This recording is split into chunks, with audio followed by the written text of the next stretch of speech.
болтугай. 이를 위해서 수고하는 우리 교수 목사님들, 특별히 이승주 목사님, 하나님이 축복하시고 또 능력을 주시고 또 지혜도 주시옵소서. Үүний төлөө зүдэнд сэтгэж хөдөлмөрлөж байгаа бүхий л таны ажилчид ялангуяа Исэнжүү пасторыг та санаж түүнийг өрөөж өгөөрэй. 또 듣는 모든 학생들도 또 통역하는 우리 통가 사모님도 하나님이 은혜 가운데 함께하여 주시옵소서. Сонсож байгаа бүхий л оюутнууд болон бас орчилж байгаа тунгаагч гэсэн та өөрийнхөө хайр нэгүүлсэл дотор байлгаж өгөөрэй. 예수님의 이름으로 기도하옵나이다. 예수의 нэрээр залбирanгуйлаа. 아멘. 아멘. 아멘. 네, 스바냐 2장 잠깐 기도합니다. залбирая. 거룩하신 아버지 하나님, 오늘도 스바냐서를 공부할 수 있도록 은혜 주신 거 감사합니다. Ариун бурхан минь өнөөдөр ч гэсэн Сефадийн номоос суралцах боломж өгсөнд баярлалаа. 이 스바냐를 통해서 하나님의 기뻐하시는 뜻을 잘 깨닫고 우리가 순종함으로 복을 받게 해 주시옵소서. Сефадийн номоос суралцж байхдаа бид нар таны үнний үгийг зөв сайн суралцаад бас таны үйлчлэлийг сайн хийхэд туслаарай. 또 우리가 하나님의 일을 하는데 큰 지혜와 능력을 받게 해 주시옵소서. Мөн таны ажлыг хийхэд бид нэр танаас тэр агуу хүч чадлаа мэрэгүү хааныг авахд туслаарай. 학생들의 건강을 지켜 주시옵소서. Оюутнуудын маань эрүүл мэндийг та хангалтж өгөөрэй. 예, 예수님의 이름으로 기도드리옵나이다. 예수의 нэрээр залбирanгуйж байна. 아멘. 아멘. 자, 오늘 스바냐 2장 제목은 수치를 모르는 백성입니다. Өнөөдрийн 2-р бүлгийн гарчиг нь болохоор ичгүүрийг үл мэдэх ард түмэн. 예, 이 수치를 모른다는 것은 회개할 줄 모르는 백성이라 그 뜻입니다. Ичгүүрийг үл мэднэ гэдэг бол гимшиж мэдтгүү гэсэн утгатай. 대지를 말씀드리겠습니다. За хуваагдах хэсгүүдийг хэлж өгье. 예, 첫 번째 대지, Нэгдүгээрт нь 진노의 날이 오기 전에 여호와를 찾으라. хилэнгийн өдөр ирэхээс өмнө эзнийг хай. 1절로 3절까지입니다.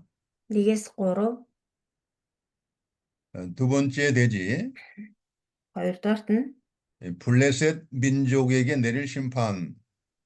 филистичүүдийн дээр ирэх шүүлт 4절로 7절까지입니다.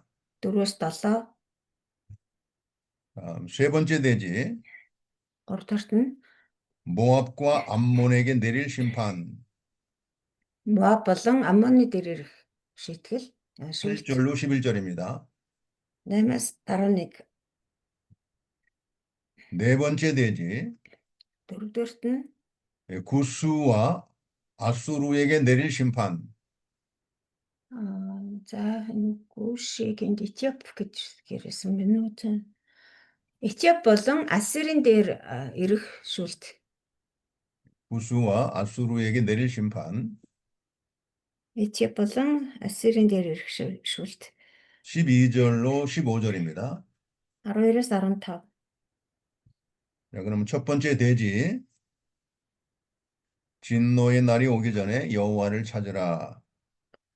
За нэгдүгээр хэсэг хилэнгийн өдөр ирэхээс өмнө эзнийг хайх тун. 하나님이 심판에 이르기 전에 회개하고 하나님을 찾으라는 것입니다. Эзэн та нарыг шийтгэхээс өмнө, шүүхээс өмнө эзнийг хайж эзэн лөө эргээ гэсэн утгатай. 1절 읽어보세요. За нэгдүгээр ишлэгийг уншаа. Ичгүүрг үндэсний хамтдаа цугларцгаа тиймээ цуглар. 수치를 모르는 백성아 모일지어다 모일지어다 했습니다. Ичгүүрг үндэснээ цугларцгаа гэсэн юм. 자, 이것은 수치를 모르는 백성은 바로 회개할 줄을 모르는 백성을 말합니다.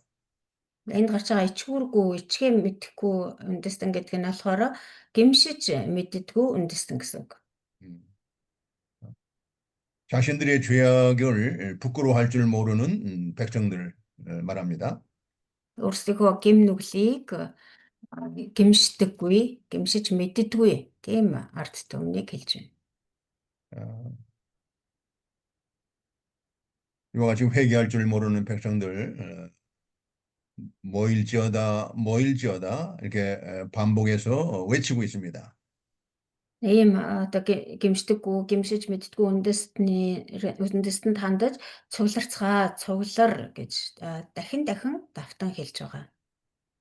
이것은 유다 백성들은 하나님 앞으로 회개하면서 하나님을 찾으면서 하나님 앞으로 모이라는 것입니다. Тэгээ Юдагийн ард түмнийг эзэн бурхан руугаа ирцгээ, эзэн бурханыг эрен хайж гимшин ирцгээ, гимшсээр ирцгээ гэж урьж байгаа хэрэг юм аа. 이 모일지어다 하고 이렇게 반복해서 말하는 것은 속히 회개하고 돌아오라는 것입니다. Энд цугларцгаа, цуглар гэж ингэж дахин давтаж хэлж байгаа нь болохоор өтөр түргэн нэн даруй гимшицгээ гэсэн утгатай. 회개하라는 것은 세상으로 향하든 세상을 향하여 살든 하나님의 백성들이 하나님을 향하여 돌이켜서 하나님을 향하여 살라는 것입니다. Тэг гимшнэ гэдэг нь болвол нэгэсэндээ энэ ертөнцийг дагаж амьдрч байсан хүмүүсийг одоо бурхныг дагаж амьдраа, бурхан руу эргэцгээ гэж хэлж байгаа хэрэг юм. 이제는 하나님을 향하여 하나님을 바라보고 하나님을 경외하고 이제는 하나님을 믿고 의지하며 살라는 것입니다. Бурхан руу эргэж, бурхан руу хандаж, бурхныг харж, бурханд итгэж, найдаж, бурхныг дуулууртай дагаж амьдрцгаа гэсэн үг. 우리 예수님도 나는 의인을 부르러 온 것이 아니요 죄인을 불러 회개시키러 오셨다고 했습니다. Иесус ч гэсэн хэлэхдээ би зөвхтний төлөө ирээгүй, харин нүгэлтнүүдийг дуудаж гимшүүлэхийн тулд, аврахын тулд ирсэн гэж хэлсэн. 하나님의 구원은 죄인을 불러서 그들의 죄를 깨닫고 회개하고 돌이켜서 하나님께 돌아오라는 것입니다. Гим нүгэлтүүд энэ хэсэгт ч гэсэн гим нүгэлтнүүдэд хандан тэднийг гим нүглээ гимшээд эзэн бурхан руугаа эргэн ирцгээ гэж уриалж байна. 스바냐 선지자는 유다 백성들이 하나님의 심판이 이르기 전에 회개할 기회가 주어졌을 때, 회개할 기회가 있을 때 빨리 회개하고 돌아와서 죄의 용서를 받고 구원을 받으라는 것입니다. Зефаниягийн хэлж байгаа нь тэр бурхны шүүлт ирэхээс өмнө, бурхны шийтгэл буухаас өмнө гимших боломж олдож байгаа дээр, гимших цаг байгаа дээр нь гимшцгээж нэн даруй өтөр түргэн гимшээд эзэн бурхан руугаа эргэцгээ гэж Зефания хэлж байна. 2절을 읽어보시기 바랍니다. За 2 дахь ишлэл өдрүүд будааны хальсан мэт хийсэн өнгөрч байна. Зарлиг нь хэрэгжихээс өмнө эзний шатаж буй уур чам дээр ирэхээс өмнө эзний хилэнгийн өдөр чам дээр ирэхээс өмнө цуглар. 여기는 이제 스바냐 선지자가 유다 백성들을 향해서 아주 시급하게 아주 속히 빨리 회개하고 돌아오라는 그런 뜻으로 이렇게 다급하게 외치고 있는 것입니다. Зефания Юдагийн ард түмэнд хандан маш хурдан энэ цаг хугацаа одоо бага байгаа учраас энэ багахан цаг хугацаанд амжиж та нар эзэн лүгээ эргэн гимшиж эргэн ирцгээ гэж шавтуулж байна. 하나님의 명령이 시행되어 날이 켜가 지나가기 전 아주 하나님의 심판이 시행되기 전에 빨리 속히 회개하고 돌아오라는 것입니다. Тэгээ бурхны одоо тэр шүүлт, бурхны тушаал, зарлиг биелэгдэхээс өмнө тэр өдрүүд бол маш хурдан өнгөрч байгаа. Энэ будааны хальс хийсэх мэт өнгөрч байгаа. Тэгэхээр энэ одоо боломжийг ашиглаад энэ хугацаа дуусчихаас нь өмнө хурдхан шиг гимшиж ирцгээ гэж Зипаны 여호와의 진노가 내리기 전, 여호와의 분노의 날이 너에게 이르기 전에 빨리 속히 회개하고 돌아오라는 것입니다. эзний шатаж буй уур чам дээр ирэхээс өмнө, эзний хилэнгийн өдөр чам дээр ирэхээс өмнө хурдан гимшээд иргэцгээ гэж юудаачдыг шамдуулж байна. 우리도 말씀을 증거할 때 아주 택한 백성들이 회개에 대해서 택한 백성들이 회개하고 돌아올 거에 대해서 담대하게 강력하게 그리고 시급하게 빨리 돌아오도록 우리가 정말 힘을 다해서 외쳐야 됩니다. Бид нар ч гэсэн бурхны ажлыг хийж байгаа хүмүүс, бурхны үгийг тунхаглаж байгаа хүмүүс энэ боломж олдж байгаа дээр энэ цаг бол асар хурдан хийсэх мэт өнгөрөн одно. Тэгэхээр энэ цаг хугацааг одоо юу хийсэж өнгөрөхөөс өмнө амжиж хүмүүсийг тэр гимшилд уурайлж эзэн бурхан руу гимшин эргүүлэхийн тулд шамдах хэрэгтэй маа. 고린도후서 6장 1절에 보면 사도 바울이 아주 시급하게 촉급하게 시간을 다투면서 외쳤습니다. 이렇게 외쳤습니다. Коринтоосо 6장 1절 2-р Коринт 6-гийн 1-дээр Илч Паулч гэсэн маш одоо яарч одоо шамдуулж байгааг харж байна. 보라 지금은 은혜 받을 만한 때요라고 했습니다. 보라 지금은 은혜 받을 만한 때다. 2절이에요? 1절. 응? 1절이 2절. 2절입니다. 2절. 1절. 네, 1절. 2절. 2절? 네. 찾았어요? 2절. 네. 6장 2절. 예, 6장. 고린도후서. 네네. 고린도후서 6장 2절이에요. 그래요. 한국 성경은 1절에 있어요? 아니, 1절로 내가 잘못 표기했나 본데. 6장 2절. 거기 이제 6장 2절로 돼 있는가 본데. 고린도후서죠. 예, 2절. 2절과 2절이에요. 2절. 읽어봐요. За 2-р Коринт 6-гийн 1 биш 2 шүү. Багш сайн дурчлаа. За учир нь тэр тааламжтай цагт би чамайг сонгосон авралын өдөр би чамд тусалсан гэж айлддаг. Харагтун одоо тааламжтай цаг, харагтун одоо авралын өдрөө гэж. Маш одоо яг л одоо л амжихгүй бол одоо л яг тааламжтай, одоо л яг тэр авралын өдөр чинь болж байна. Энд нь л одоо амжаарай гэсэн тийм одоо шамдуулсан өнгө аясаар бичсэн байна. 네. 그 6장 2절 중간에 보라 지금은 은혜 받을 만한 때, 보라 지금은 구원의 날이라고 외치고 있었습니다. Харагтун одоо тааламжтай цаг, харагтун одоо авралын өдөр. Энэ хоёр энэ хэсэг бол одоо үнэхээр одоо тэгж байж ядсан тэгээд одоо л амжихгүй болохгүй шүү гэсэн тийм яаруулсан, шамдуулсан тийм өнгө аясаар бичигдсэн байна. 이 하나님의 은혜를 받는 시간은 바로 지금입니다. 바로 지금 외쳐야 됩니다. Бурхны нэгүүлслийг олж авах цаг бол ерөөсөө одоо л байгаа. Тэгэхээр энэ одоо яг өгөгдөж байгаа, олзгогдож байгаа энэ боломжийг л алдахгүй барьж авах хэрэгтэй. 구원받는 것도 바로 지금 내 영혼, 그 사람의 영혼이 구원받는 것도 바로 지금 구원받으라고 외쳐야 됩니다. Хүмүүсийн сүнсний хувьд ч гэсэн тэр сүнсний авралыг авах тэр сүнс аврагдах цаг бол маргааш биш эсвэл хэдэн цагийн дараа биш яг л одоо яг л өнөөдөр юм аа гэж тэгж одоо хүмүүсийг уриалгах хэрэгтэй юм аа. 사람의 영혼을 구원하는 일은 시간을 다투는 것입니다. Хүмүүсийн тэр сүнсийг аварна гэдэг бол үнэхээр цаг хугацаатай уралдаж хийх ажил юм.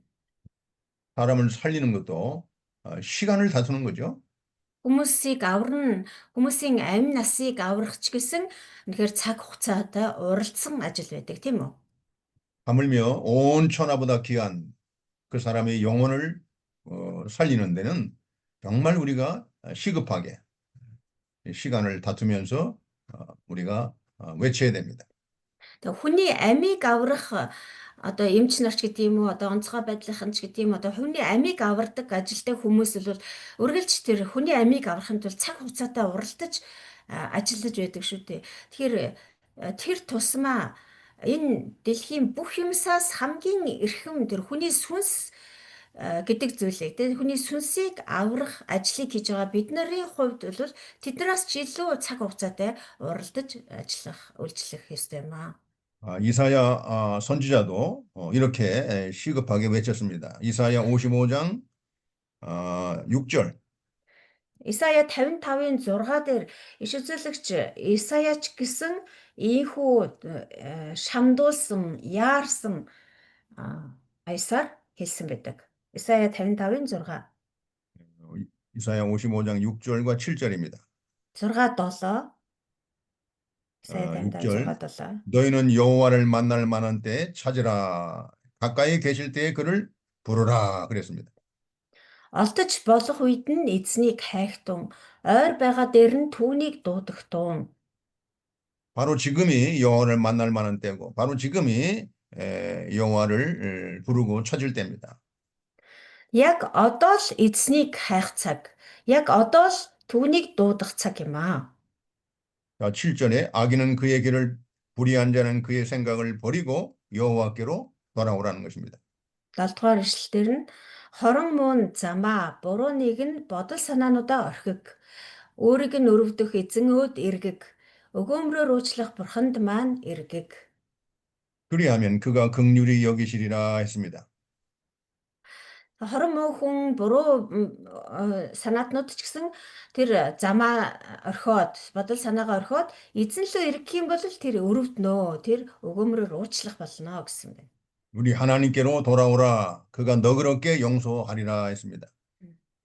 Өөрийг нь өрөвдөх эзэн өөд эргэгээ гэсэн. Өгөөмрөөр уучлах бурханд маань эргэж иргээ.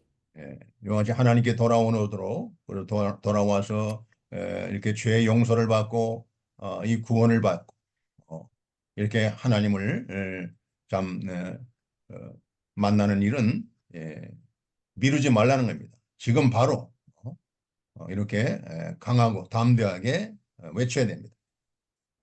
Тэгээ бид нарыг өрөвдөх тэр эзэн рүү эрэг, биднийг өгөөмрөөр уучлах бурхан лугаа эргэж иргээ, эрцгээ. Тэгэх юм бол тэр гимнүглээ уучлуулах болно. Тэгээд энэ гимнүглээ уучлуулах энэ одоо ажлыг энэ уучлуулж эзэн рүү эргэхийг битгий хойшлуулаач. Яг л одоо эргээд ирээч гэж шамдуулж байна. 이스바냐 선지자도 이스바냐 2장 1절과 2절에 얼마나 다급하게 정말 촉급하게 마음을 졸이면서 하나님의 택한 백성들이 빨리 회개하고 하나님께 돌아오도록 이렇게 외치고 있는 것입니다. Сифаня 2-ын 1-2 дээр ч гэсэн яг л ийм зүрх сэтгэлээр ийм өнгө аясаар тэр арт түмнийг тэр эзэн бурхан луугаа хурдан ирээч, хүтэр түргэн гимшин эргэцгээгээч гэж яг л тийм одоо шамдуулсан, яарвчилсан тийм өнгө аясаар хэлсэн байгаамаа. 사람이 영혼을 구원하는 일은 우리가 미루면 안 됩니다. 시간을 다투는 일이고 촉급한 일입니다. Хүний сүнсийг аврах ажлыг бол бид нэр ерөөсөө хойш тавьж болохгүй. Энэ бол үнэхээр цаг хугацаатай уралдсан ажил юм аа.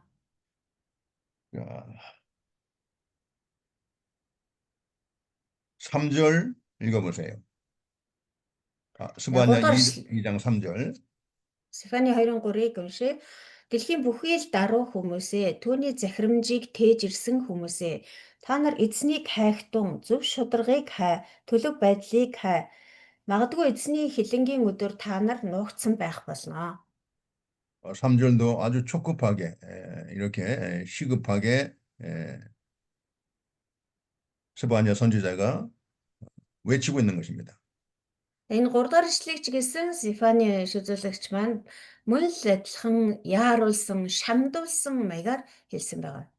여호와의 규례를 지키는 세상의 모든 겸손한 자들아 너희는 여호와를 찾으며 했습니다. Дэлхийн бүхий л даруй хүмүүсээ, түүний захирамжийг тээж ирсэн хүмүүсээ, та нар эзнийг хайхтун. 그리고 공의와 겸손을 구하라고 했습니다. Мөн зөв шударгыг хайцгаа, даруй төлөв байдлыг хай. 너희가 혹시 여호와의 분노의 날에 숨김을 얻으리라 했습니다. Тэгэх юм бол магадгүй эзний хилэнгийн өдөр та нар нуугдаж чадах юм билүү. 여기서 Нуугдсан байх 여호와의 규례, болно. 여기서 여호와의 규례는 여호와 하나님을 섬기는 규례를 말합니다. За энд гарчаа түүний захирамж гэж гарч байна тийм ээ. Энэ түүний захирамж гэдэг нь эзний захирамж буюу эзэнд хэрхэн одоо үйлчлэх тухай захирамж заавар гэсэн үг юм. 여호와를 여호와를 섬기는 백성들일지라도 자만하지 말고 안일하게 살지 말고 하나님을 찾으라는 것입니다. Тэгэхээр тийм захирамжийг тээж ирсэн хүмүүс өөрөөр хэлбэл бурхнаас тийм захирамжийг авсан эзэн бурхандаа яаж үйлчилж амьдрах вэ гэдгийг одоо заалгасан хүмүүс байлаа ч гэсэн тийг заалгасан байлаа ч гэсэн одоо санаа амарч болохгүй. Хэдийгээр одоо эзэн захирамжаа биднэрт л өгсөн гэд одоо бардам байгаад иж болохгүй, санаа амар хойш суугаад иж болохгүй. Тийм хүмүүс ч гэсэн яарвчлах хэрэгтэй гэж байна. 자신이 믿음이 있다고 하면서 이렇게 안일하게 사는 그런 생활은 하나님 앞에서 그것은 게으른 것입니다. 악한 것입니다. Би одоо аврагдсан хүн гээл санаа намраал тэгээд хойш суугаал тийм ээ юунд ч санаа зовхгүй тэр авралын үйл хэрэгт санаа тавихгүй ингээд залхуураад суух юм бол энэ нь одоо эзний өмнө залхуурж байгаа хэрэг юм аа. 하나님을 섬기는 사람들은 항상 겸손한 마음을 가지고 하나님을 찾아야 됩니다.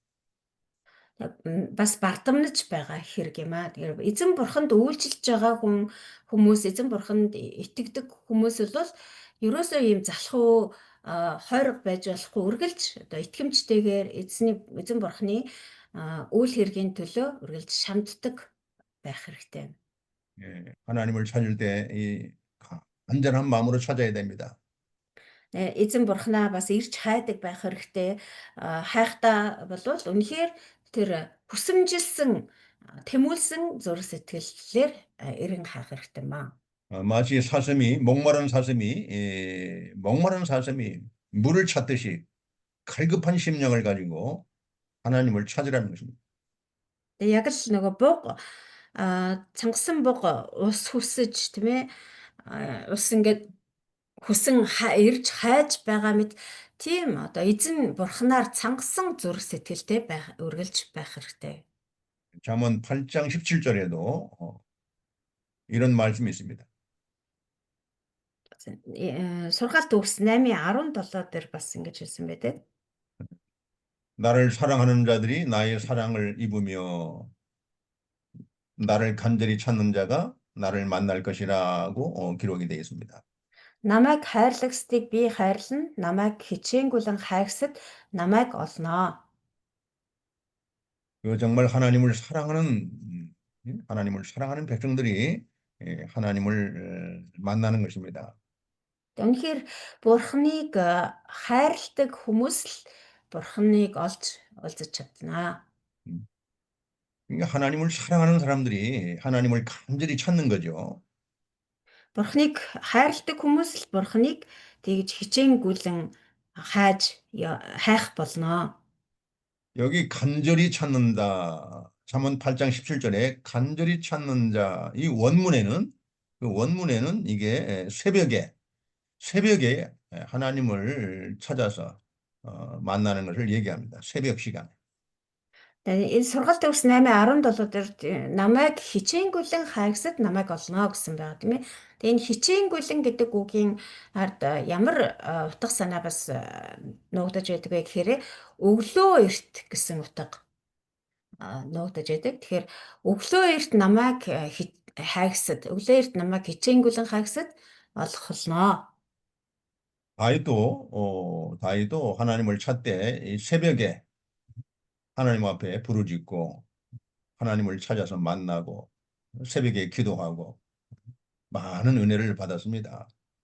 Давид ч гэсэн эзэн бурхныг үргэлж ирж хаан эзэн бурхан руу тэмүүлдэг байсан. Тэгээд ялангуяа өглөө эрт эзнийг хайдаг байсан. 우리가 이 새벽에 정말 하나님 앞에 기도를 해야 됩니다. 그래 한국에서는 이 새벽 기도를 상당히 중요하게 여깁니다. Нэгэнхүү бид нэр одоо өглөө эрт үүрээр тийм ээ эзэн бурхнаа ирж хайж хичээнгүйлэн түүн рүү тэмүүлж байх ёстой. Тийм ч утгаараа солонгосчууд бол үүрийн залбирлаараа алдартай үүрийн залбирлыг маш их хийдэг, бараг хийдэггүй чуулган гэж байхгүй. 한국에도 이 새벽을 깨우라, 이 새벽을 깨우리로다. 이제 그런 이제 신앙 서적도 나왔어요. Тэгээд одоо ийм христчийн ном зохиол бичдэг хүмүүс ч гэсэн энэ сэдийг маш их хүнддэг, энэ сэдээр олон хүмүүс бичдэг байгаа. Тэгээд өөрийг сэрээцгээ, өөрийг өөрөөр одоо юу гэдгийг эрен хацгааж гэдэг юм уу. Тийм гарчигтай номууд ч гэсэн олон бичигдсэн байдаг. 시편 57편 8절을 보시면 이 다윗이 여기에 글이 시편에 나옵니다. Дуулал 57-гийн 8-ыг өдөр харъя. Энд бас Давидын бичсэн дуулал байгаа.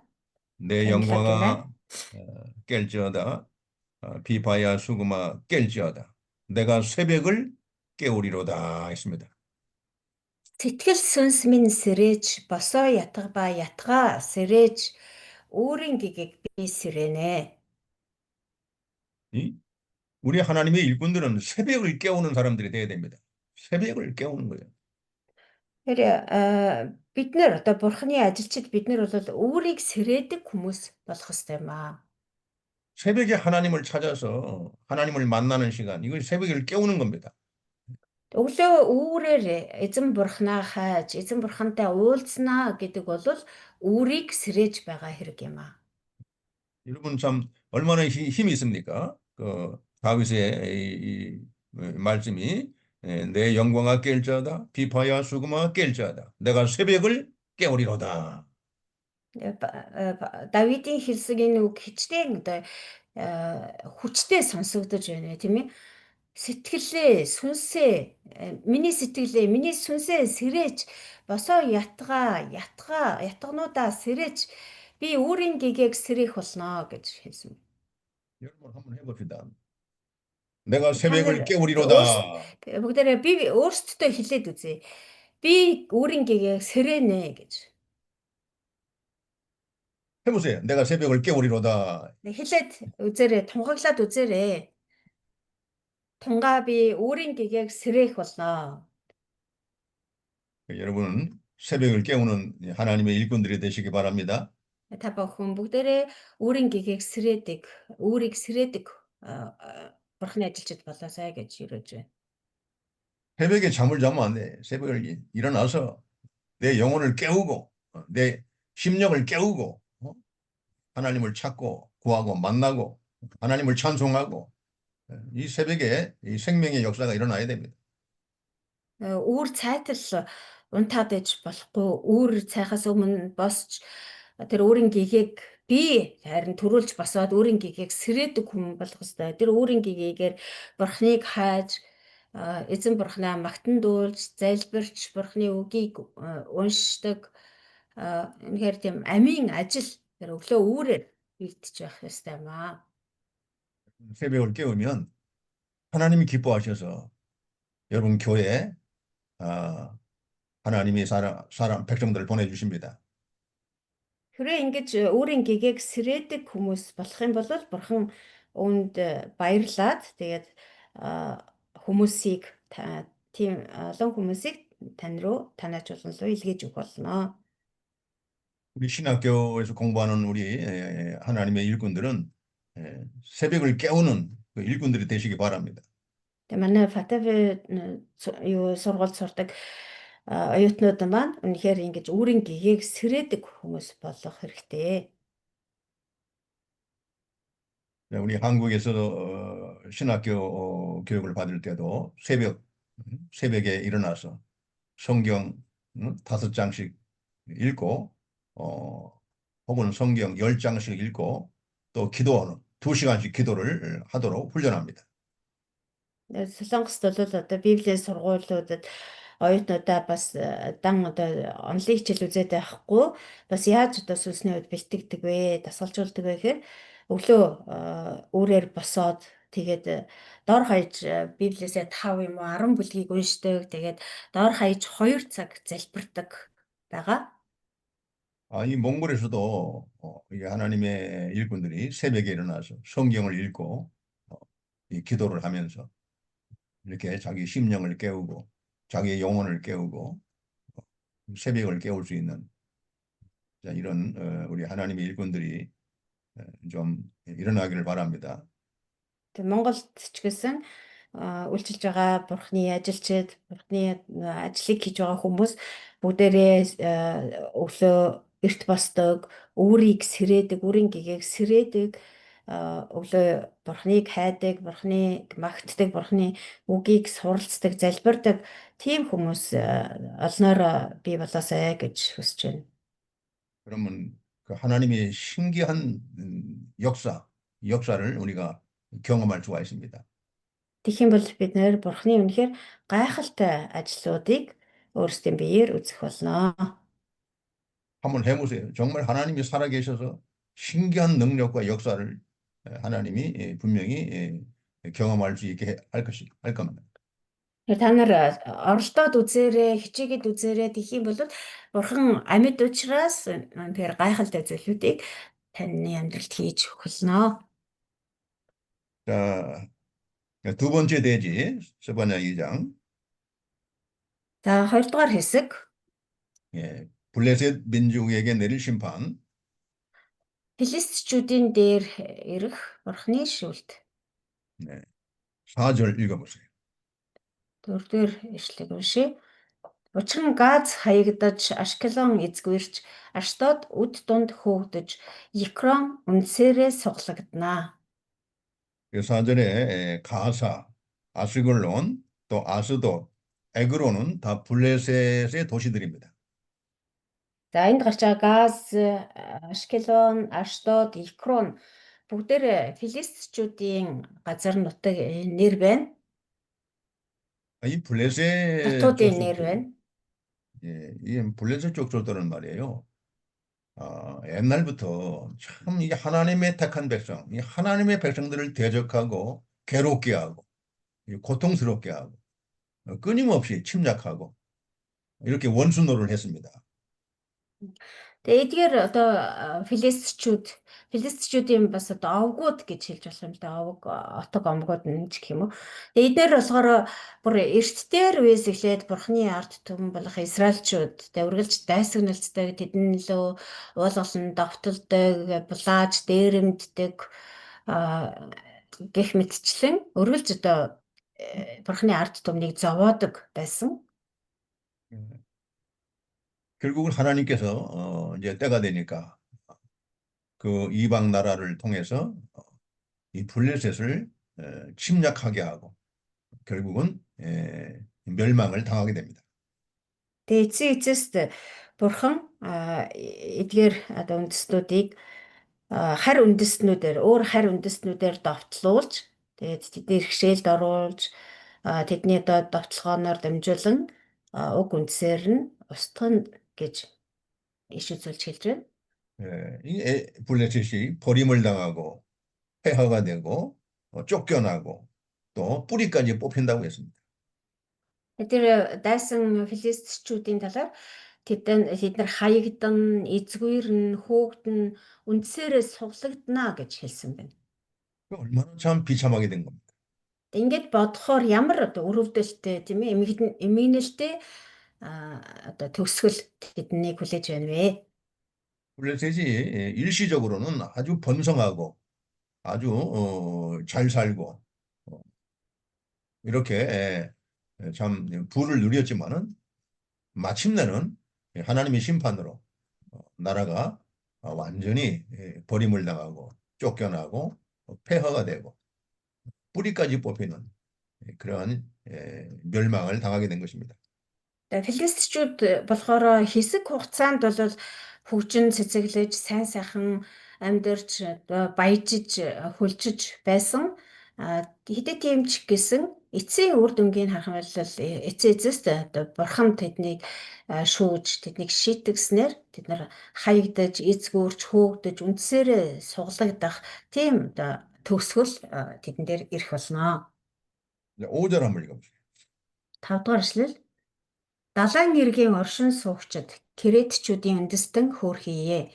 Филистичүүдийн нутаг Канаана эзний үг чиний эсрэг байна. Би чамайг устгаж ямар ч оршин суугчгүй болгоно. 여기 해변 주민 그렛 쪽 속에 나오는데 여기도 바로 블레셋에 속한 도시입니다. За эндээс далайн эргийн оршин суугч Кретчүүд гэж гарч байна. Энэ ч гэсэн мөн филистичүүдийн харьяалалд байдаг байсан үндэстэн. 네, 이 블레셋의 땅은 이 지중해 해안 그 해안 지역을 따라서 이렇게 그 지역이 이렇게 돼 있습니다. Филистичүүдийн нутаг гэхээр ялангуяа одоо тэр нэг газар дундын тэнгисийн эрэг орчмоор энэ филистичүүд нутгалдаг байсан. 그래서 해변 주민이라고 한 것입니다. 지중해 해변에 이렇게 위치하고 있기 때문에 해변 주민이라고 이렇게 나와 있습니다. Тийм учраас тэднийг энд далайн эргийн оршин суугчид гэж хэлсэн байна.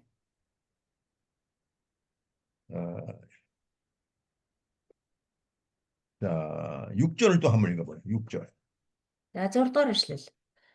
Тиймээс далайн эргэн бэлчээр болно, хонин сүрэг ба хончтод зориулсан газар болно.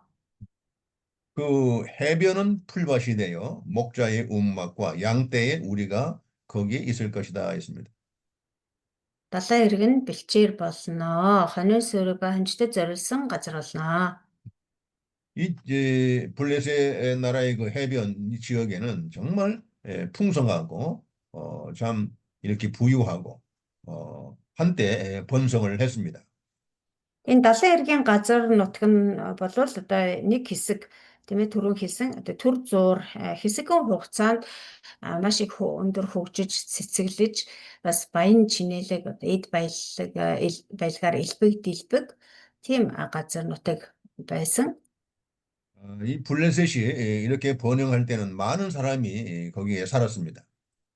Ингэж хөгжил цэцэглэл нь одоо эд оргил үедээ байсан тэр үед нь маш олон хүмүүс тэнд амьдардаг байсан байна. 그러나 결국 하나님의 심판으로 이렇게 파괴되고 황폐한 풀밭이 되고 목자들이 거처와 양떼의 우리가 이렇게 되었다는 것입니다. Харин эцэст нь болвол бурхны тэршүүлт тэдний дээр буусан учраас тэд бурхны тэр шийтгэллийн одоо үр дүнд тэр газар нь тэр хөгжил цэцэглэл дэлгэрч байсан тэр газар нь бэлчээр болж хувирсан хонин сүрэг болон хонжтод зориулсан газар нутаг болж хувирнаа гэж байна. 자, 그래서 이 블레셋은 역사적으로 정말 구약을 보면은 역사적으로 하나님의 백성들을 끊임없이 대적하고 침략하다가 이렇게 하나님의 심판으로 스바냐 애언처럼 이렇게 다 멸망하고 그 역사상에서 그 자체가 사라지게 된 겁니다. Тэгээ хуучин гэрээний бусад номуудаас үзэх юм бол бас түүхээс харах юм бол филистичүүд бол бурхны ард түмэн болох израилчуудыг байнга одоо израилчуудтай байнга дайсагнадаг байсан, үргэлж тэднэлөө уулгалан довтолдог байсан. Тэгтээ яг энд Зефаниас шүзэлгчин шүзэлж хэлсэнчлэн эцэстээ бол тэд нэр одоо юу ч үлдэхээргүй болж нутаг дэвсгэр нь бэлчээр болж талхлагдах хүртлээ тэгэж мөхөж суурсан байгаа. 특별히 그리스의 알렉산더 대왕의 그 침략으로 인해서 이렇게 블레셋이 이렇게 멸망을 당하게 된 것입니다. Тэгээ ялангуяа түүгээс харах юм бол Грекийн Александр хааны одоо тэр юу булан эзлэлт байлдан дагууллын үр дүнд филистичүүд бол ингэж яг энд өгүүлсэнчлэн ингэж суурсан өгсөн байгаа. 그 후에도 다른 민족의 침략으로 이렇게 이 예언대로 나라가 멸망을 당하고 이렇게 황폐하게 된 것입니다.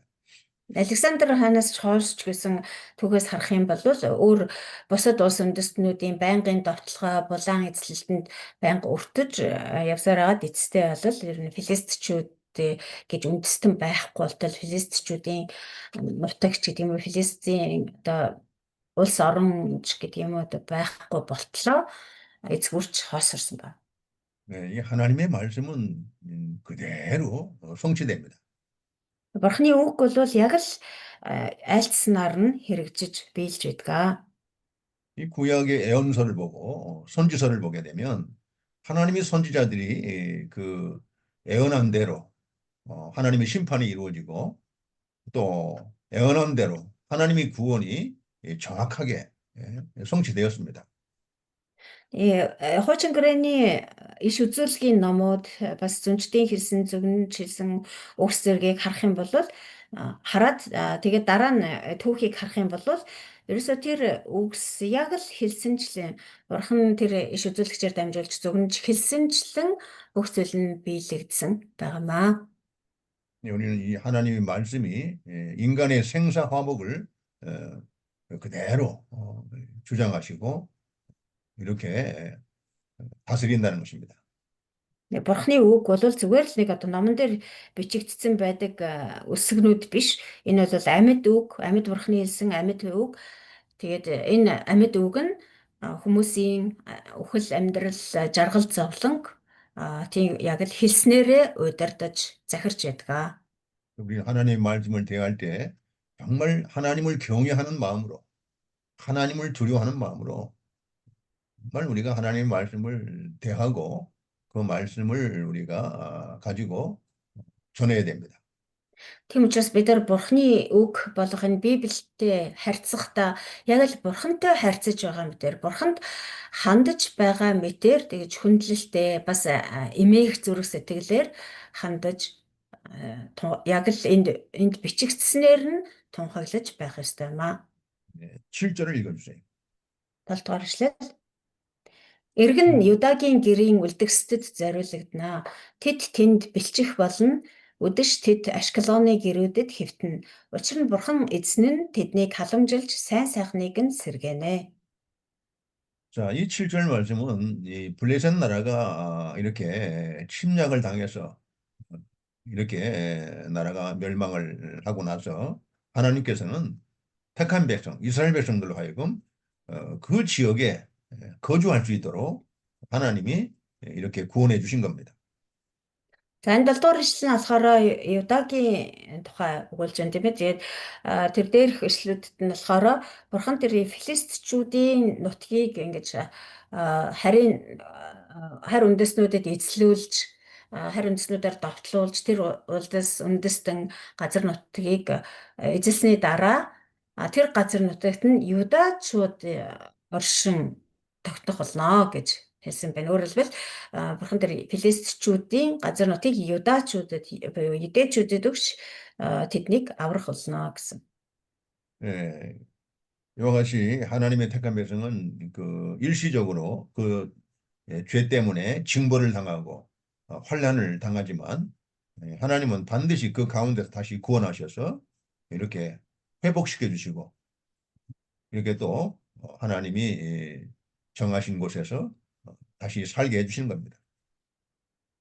Тэгэхээр энэ талаараа нөгөө филистчүүдээс яг л эсрэг тийм ээ бурхны ард түмэн түр зуур хэсэг хугацаанд зовлон эдэлж тийм ээ өмнө самуунтай байх боловч хэсэг хугацааны дараа бурхан цаг нь болоход өөрийн сонгосон ард түмнээ буцаан сэргээж тэднийг өөрийнхөө сонгосон газар нутагтаа амьдруулж тэднийг аврах болно. 하나님의 택한 백성은 환난을 당하지만 완전히 망하지 않습니다. Бурхны сонгосон ард түмэнд ч гэсэн гай зовлон аюул бэрхшээл тулгарх болно. Тэрнээс бол зайлсхийж чадахгүй. Гэхдээ хэсэг хугацаанд тэр зовлон эдэлсэний дараа бурхан тэр өөрийнхөө сонгосон ард түмнийг заавал эргүүлэн сэргээх болно. 왜냐하면 그 하나님의 언약 백성이기 때문에 그런 겁니다. 하나님의 언약. Яг тэгэл бурхны амлалтыг авсан бурхантай гэрээ байгуулсан ард түмэн учраас юм. 하나님의 언약대로 하나님은 다시 택한 백성을 용서하시고 회개시켜서 용서하시고 다시 구원해 주시고 회복시켜 주시는 겁니다.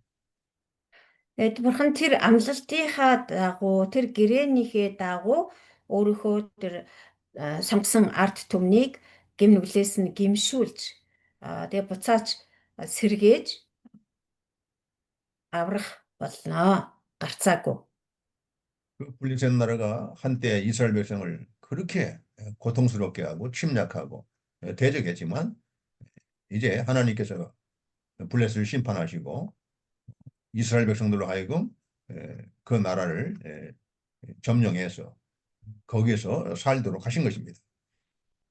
Тэгэхээр филистчүүд нэг хэсэгтээ хүчрэхэг байсан, хөгжил цэцгэлд хүрсэн баян чинэлэг тийм одоо улс орон үндэстэн ястан байсан боловч тэр гэм нүглээсээ болоод бурхны тэр шүүлтийг хүртсэн байгаа. Тэгээд харин оронд нь бурхны ард түмэн хэсэг хугацаанд зовж зүдэрсэн ядуурч доройтсон боловч бурхан өөрийнхөө ард түмнийг өөрийнхөө сонгосон хүмүүсийг бол тэр гэм нүглээс нь буцааж эргүүлж гимшүүлж тэгээд тэр филистчүүдийн нутгийг хүртэл тэр ард түмэндээ өгч тэднийг тэнд амьдруулж байгаа юм аа.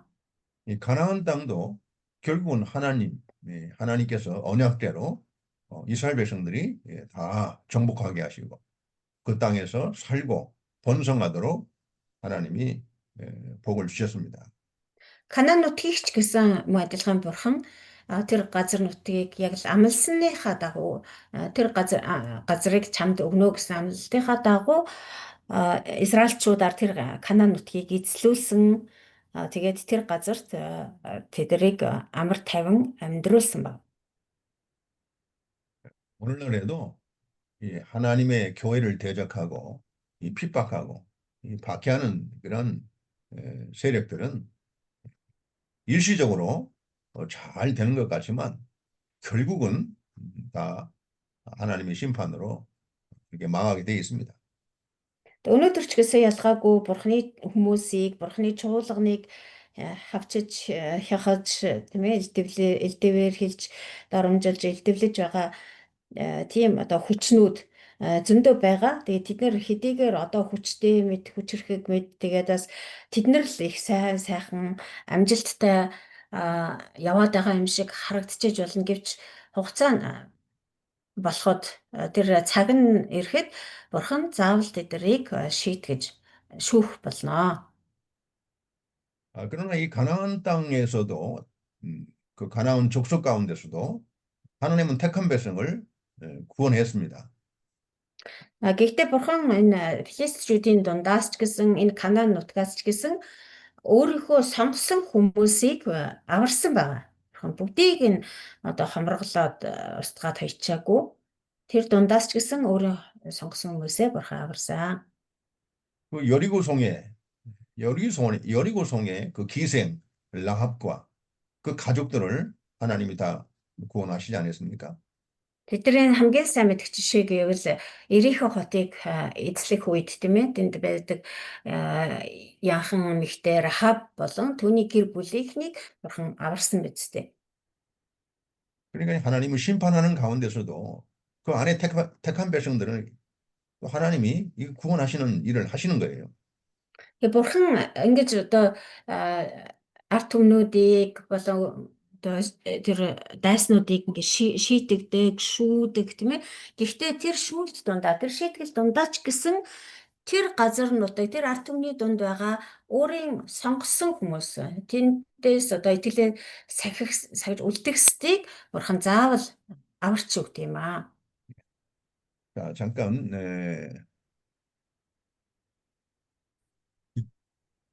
기도하겠습니다. За залбирая. 거룩하신 아버지 하나님, 이 시간에도 하나님의 은혜 가운데 스바냐서를 공부할 수 있도록 은혜 주신 거 감사합니다. Ариун бурхан өмнө энэ цагт ч гэсэн биднийг та өөрийнхөө нэгүсэл дунд Сифания номыг суралцах боломж өгсөнд баярлалаа. 오늘도 이 말씀을 통해서 우리가 하나님의 뜻을 따라서 우리가 하나님의 교회를 잘 세워나갈 수 있도록 하나님 은혜를 베풀어 주시옵소서. Өнөөдөр ч гэсэн бид нар таны энэ үгээр амжуулан таны чуулганыг таны хүслийн дагуу удирдах бас үйлчлэхэд туслаарай. Бидэнд мэрэгэн ухааныг өгч туслаарай. 예수님의 이름으로 기도드리옵나이다. Есүсийн нэрээр залбирanгуйж байна. 아멘. 아멘. 자, 이 시간은 스바냐 2장 세 번째 대지입니다. За 2 дугаар бүлэг Сифаны 2 дугаар бүлгийн 3 дахь хэсэг рүү орж байна. 모압과 암몬에게 내릴 심판. Моаб болон Аммоны дээр буух бурхны шүүлт. 8절 읽어보세요. 8절. 8 дахь эшлэл. Би Моабын илэглэлийг Аммоны хүүгүүдийн доромжллыг сонслоо. Миний ард түмнийг илэглэж газар нутаг дээр нь ихэмсэглэж байна. 이 모압과 암몬은 롯의 자손이죠. 롯. Моаб болон Аммон болохоор Лотын одоо үр удам байгаа тийм ээ. 롯이 자기 딸들을 통해서 나온 백성이 암몬과 모압입니다. Лот өөрийнхөө охидтой унтаад тэгээд охидоос нь төрсөн одоо үр ачнаар одоо хүүгүүд нь бол Моаб болон Аммончууд болсон байгаа. 이 모압과 암몬도 역사적으로 이 하나님의 택한 백성을 계속해서 대적하고 침략하고 이렇게 괴롭게 하고 고통스럽게 했습니다.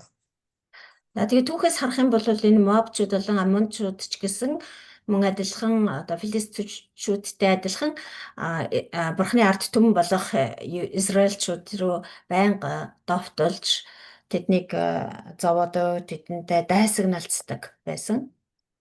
자, 이 8절을 보시면 이 모압과 암몬 자손들이 하나님의 백성들에 대해서 어떻게 범죄를 했는가 그 내용이 나오죠. 8 дугаар эшлэл дээр сая уншсанчлан Моаб болон Аммоны хүүгүүд бурхны ард түмний эсрэг одоо ямар одоо гэм нүгэл үйлдсэн бэ гэдгийг маш тодорхой бичсэн байна. 이 모압 족속들은 이 하나님의 백성들을 비방했습니다. Моабын хүүгүүд болохоор бурхны ард түмнийг илгэлдэг байсан гэж байна. 네, 이 비방하는 거예요. 하나님의 백성들을 비방하고 그다음에 저주하고 욕을 하는 것이에요. Илгэлдэг, доромжилдог, хараадаг байсан гэсэн үг. 참 이게 이 비방, 하나님의 백성을 비방하는 것은 곧 하나님을 대적하는 것이고 하나님을 비방하는 것입니다. Бурхны ард түмнийг илгэлнэ гэдэг бол ерөөсөө л бурхныг илэглэж доромжилж байна гэсэн үг. 이 신약에도 예수님을 믿는 성도들을 대적하는 것은 곧 그 예수님을 대적하는 걸로 이렇게 하나님은 심판하십니다. Шинэ гэрээний цаг үед ч гэсэн мөн адилхан Есүст итгэдэг хүмүүсийг доромжилно гэдэг бол яг л Есүсийг доромжилж байгаатай адилхан гэж үздэг. 암몬 자손은 또 이 하나님의 백성들을 조롱했습니다. За Амонны хүүгүүд бас Бурхны ард түмнийг доромжилдог байсан. 이같이 하나님의 백성을 비방하고 조롱하고 멸시하는 것은 곧 하나님을 비방하고 조롱하고 멸시하는 죄를 범하게 되는 것입니다. Тэгээ Бурхны ард түмнийг ингэж илэж доромжилж гүтгэж гүжирднэ гэдэг бол яг л Бурхныг өөрийг нь илэглэж доромжилж гүтгэж гүжирдэж байгаа хэрэг юм аа. 그들이 내 백성을 비방하고 자기들의 경계에 대하여 교만했다 했습니다. Миний ард түмнийг илэглэж газар нутаг дээр нь ихэмсэглэж байна. 자, 이 자기들이 경계에 대해서 교만했다는 것은 다른 하나님의 백성들이 그 지역을 침범했습니다. Газар 침략을 нутаг 했습니다. газар нутаг дээр нь ихэмсэглэж байна гэдэг нь болохоор тэр Моабчууд бол Аммончууд Бурхны ард түмний тэр газар нутаг руу халдан давталсан, халдаж орсон гэсэн үг. 이 세 번째 죄는 이 교만입니다. 모압과 암몬의 교만. Тэгэхээр энэ ихэмсэглэнэ гэдэг бол одоо энэ бардам загнажсэн гэсэн үг. Тэгэхээр Моабчууд бол Аммончуудын тэр үйлцэн гим нүгэл нь гэвэл нэгдүгээр илэглэл, хоёрд нь одоо доромжил, гуравт нь ихэмсэг бардам зан байсан. 모압과 암몬의 그 거주하는 그 지역은요, 험한 험한 그 산 그 위에서 거처를 삼고 아주 감히 누구도 우리를 침범하지 못할 것이라고 이렇게 교만하게 자기들의 거처를 이렇게 굳게 믿고 있었던 겁니다. 잠시만요. 지금 땅에서 거만하게 뭐 행했다라고 있는데, 근데 그 땅이 하나님의 백성의 땅처럼 지금 번역되어 있거든요. 몽골 성경에는. 거기는 그렇게 나왔어요? 그 땅에서 네. 거만하게 했다 이렇게 되어 있어요. 그런 나의 백성을 조롱하고 그 땅에서 그들의 그 백성 하나님 백성의 땅에서 거만하게 행했다 이렇게 되어 교만하게 있어요. 했다. 네. 그러면 이제 하나님의 택한 백성들의 그 땅을 침범한 거죠. 네네. 네, 침범하고 침략을 했다는 뜻입니다. 네네. 그렇게 우리가 이해하면 되겠죠? 네네. 네. 그렇게 통역을 했어요. 예, 그렇게 이해하면 되겠네요. 그 사람들이 교만하게 하나님의 택한 백성들이 땅을 침범하고 침략하고 이렇게 네. 했다는 것입니다. Тэгээ Моабчууд Аммончуудын нутаг болохоор өөрсдийнх нь нутаг болохоор тийм одоо өндөр уул ч юм уу одоо цавчим хад асахтай тийм одоо батат тийм газар нутаг байсан. Тэгээд тэд нар бол Бурхны ард түмнийг элэг барьж тэдний нутаг дэвсгэрлөө одоо халтан давталж орж ирсэн гэсэн утгатай. 자, 그다음에 이제 9절 한번 읽어봐요. За 9-р эшлэл. Израилийн бурхан төв төмдийн эзэн тунхаглаж байна. Би амьд Моаб нь үнэхээр Содом шиг, Аммоны үгүүд нь Гомора шиг болно. Халгай болон давсан нүхэнд эзлэгдсэн газар дуусашгүй эзгүүрэл болно. Миний ард түмний үлдэгдэл нь тэднийг дээрэмдэж, миний үндэстний үлдгэсэд нь тэднийг өвлөх болно. 이제 9절은 그 모압과 암몬의 죄에 대해서 하나님이 심판하는 내용이 나옵니다.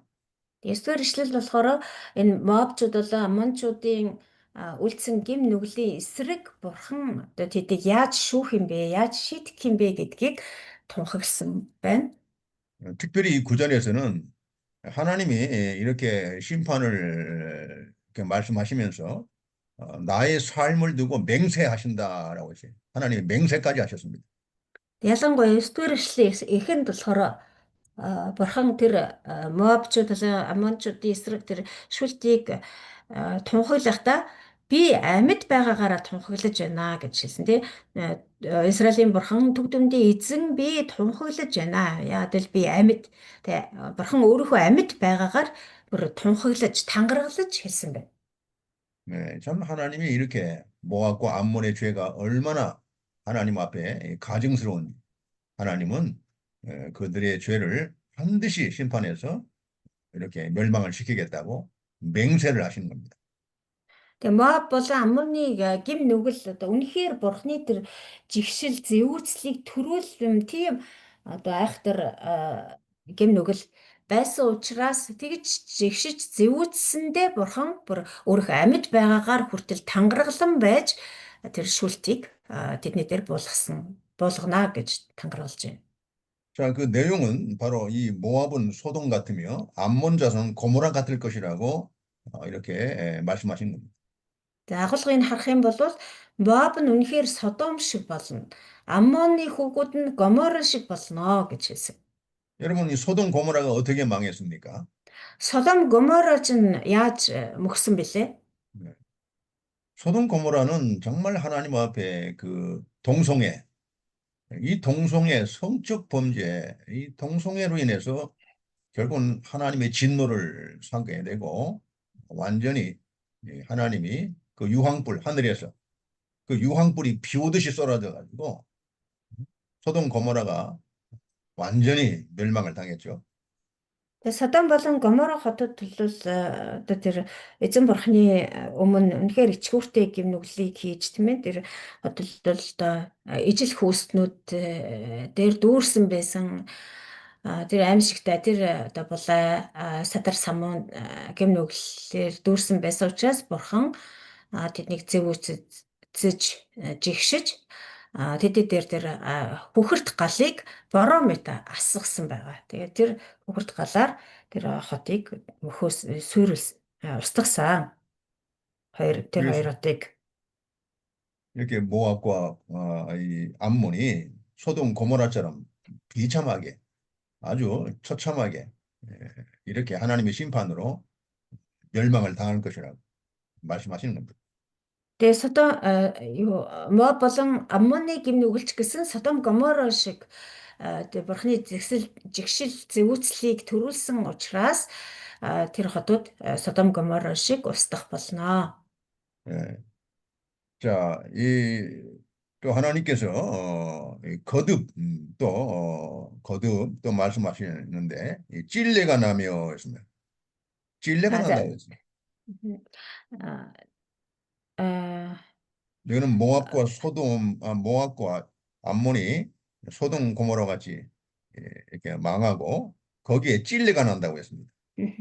Тэгээ Моаб болон Аммоны хүүгүүд Содом Гомор шиг сүрэх бол мөхөх болно. Тэгээ тэдний тэр буурин дээр нь халгай ургах болно гэсэн байгаа. Энд ч гэсэн одоо нөгөө өргөст бут сундуу гэж түрүүн гарсантай адилхан халгай ч гэсэн өргөстэй ургамал байгаа тийм ээ.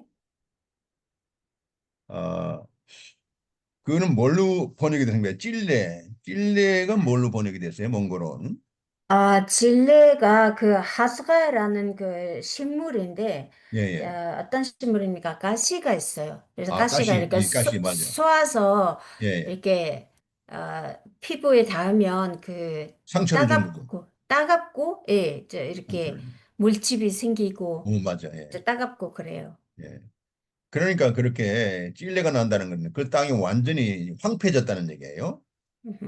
Тэгээ халгай ургана гэдэг чинь халгай чи одоо сүүлийн үед л одоо хоол ундаа хэрэглээл өс мүсээ угаадаг тий эмчилгээний зорилттой гэж их хэрэгэлдэг болсон. За дээр үед бол бас хэрэгэлдэг лсэн баг. Ер нь бол тэгээд нөгөө хогийн ургамал гэж үздэг байсан шүү дээ тий. Тэгэхээр халгайгаар юу илэрхийлж байна гэхээр тэр газар нутаг Содом Аммон болон Моабын нутаг нь яг тэр халгайгаар тий хогийн ургамлаар дүүрсэн тийм эзгүй хоосон нутаг болно гэдгийг илэрхийлж 사람이 байна. 살 수 없는 땅이라는 겁니다.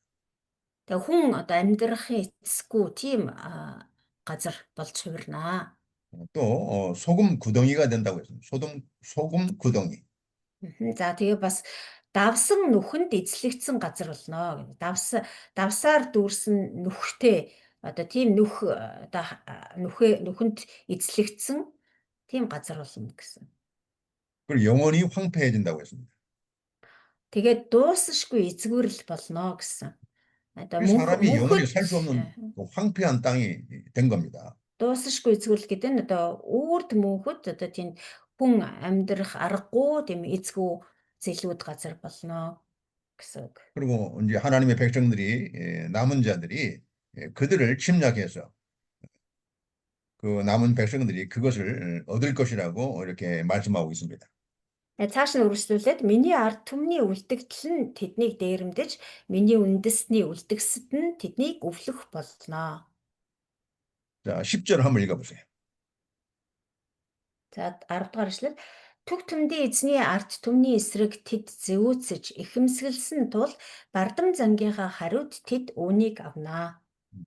자, 10절에는 그들이 이렇게 하나님의 심판으로 멸망을 당하는 것은 만군의 여호와의 백성을 회방하고 교만해졌다고 했습니다. Тэгэхээр энэ 9 эшлэл дээр гарч байгаа ийм одоо эзгүүрч халгаа ургасан тэр давсан нүхэнд эзлэгдсэн ийм газар болж байгаа нь тэгээд тэр бурхны ард түмэнд дээрэмдүүлж олцлуулж байгаа нь яагаад тийм шийтгэлийг хүлээх болов гэхээр төв түмдийн эзний ард түмний эсрэг зэвүүцэж ихэмсэглсэн учраас тэр бардам зангийнхаа хариуд ийм шийтгэл авч байгаа юм аа. 이 성경에는 하나님을 회방하는 회방하는 죄는 아주 무서운 죄입니다. Тэгэхээр эндээс харах юм бол одоо эзний эсрэг зэвүүцэж ихэмсэглэн гэдэг бол үнэхээр аимшигтай гэмнүгэл байх нэ. 그리고 이 교만죄도 무서운 죄죠. Тэр бурхны ард түмнийг зэвүүцэн гэдэг нь эзнийг зэвүүцэж байгаа хэрэг гэсэн шүү дээ тий. Тэр эзний эсрэг зэвүүцэн гэдэг бол бас ихэмсэглэн гэдэг бол одоо үнэхээр аимшигтай гэмнүгэл. 자, 11절 한번 읽어보세요. За тэгээ бардам зам бол бас бурхны төвчтгүү гэмнүгэл байгаа тийм ээ. За 11 эзэн тэдэнд аимшигтай байх болно. Учир нь тэр дэлхийн бүх бурхтыг тураана. Далайн бүх иргэдэх үндэстнүүд өөрсдийнхөө газраас эзэнд мөргөх болно. 네. 이것은 하나님께서 그들을 이방 사람들, 우상을 섬기는 그런 이방 사람들, 특별히 모압과 암몬이죠. 그들이 섬기는 그 이방 신들을 아주 쇠약하게 만들고 심판하셔서 하나님이 이렇게 파괴하셔서 이방의 모든 해변 사람들이 각각 자기 처소에서 여호와께 경배한다는 것입니다. 11-р эшлэл дээр бол эзэн тэдний хувьд үнэхээр аимшигтай зүйлийг хийн. Учир нь тэр дэлхийн бүх бурхтыг тураана. Өөрөөр хэлбэл одоо тэр Моабчууд болон Амончуудын шүтдэг тэр хуурамч бурхтыг нь тэр устгах болно. Тэгэд устгагдаад одоо тийм шүтэх бурхангүй болсон тэд нар эцэст өөрсдийнхөө байгаа газраасаа эзэн бурханд хандаа мөргөх болно гэж хэлсэн байна. 이것은 하나님을 대적하는 그 이방 나라들이 하나님이 심판을 받는 걸 보고서 그 심판을 받을 때에 그들이 섬기었던 그 신들을 그 우상들을 하나님이 다 우상도 심판해서 다 하나님이 파괴하신다는 겁니다. Тэгэхээр бурхан тэр бурханыг эсэргүүцсэн, бурханы эсрэг тэрсэлсэн тэр ард түмнүүдийг устгаж шийтгэхдээ тэдний шүтдэг тэр хуурамч бурхад хиймэл шүтэнүүдийг нь ч гэсэн хамт устгаж мөхөх болно гэдгийг илэрхийлж байгаа. 그러니까 하나님이 그 심판하는 가운데서도 그 하나님의 택한 백성들은 회개하고 하나님을 경외하면서 하나님께로 돌아와서 구원을 받는다는 거예요. Тэр бүхнийг тэр ард түмнүүд бүгдээрээ л харж байгаа шүү дээ. Тэгээд тэр бурхны тэр аимшигтай агуу шийтгэлийг тэр шүүлтийг хараад тэр дундаас бурхны сонгосон хүмүүс буюу тэр үлдгэсэд болохоор эзэн бурхны өмнө гимшилтэйгээр эргэж ирэх болно. Өөрөөр хэлбэл тэгээд өөрсдийнхөө байгаа нутаг дээрээ эзэн лөө зүрх сэтгэлээ эргүүлж эзэнт хандан мөргөх болно гэж хэлсэн байна. 그러니까 하나님이 그 심판할 때 다 멸망하는 게 아니고 그 중에서 하나님의 택한 백성들은 회개하고 하나님께 돌아오도록 하신다는 거예요. Тэгэхээр бурхан түрүүн ч гэсэн хэлсэн тийм ээ, тэр газар нутгийг одоо өгөөрүүлнэ, сүрүүлнэ л гэж юм. Тэр ард түмнийг одоо устгах нь мөхөөн л гэж юм. Гэхдээ тэр ард түмнийг тэр шүүж байхдаа, тэр шийтгэж байхдаа бүгдийг нь одоо толгой дараалан ингээд бурхан хядаад хайчихдаггүй. Тэр дундаас эзэн бурхан руу хандаж зүрх сэтгэл нь нэргсэн, гим нүглээ улааж гимшсэн тэр үлдгэсэд заавал байдаг тэр ард түмнүүд донд.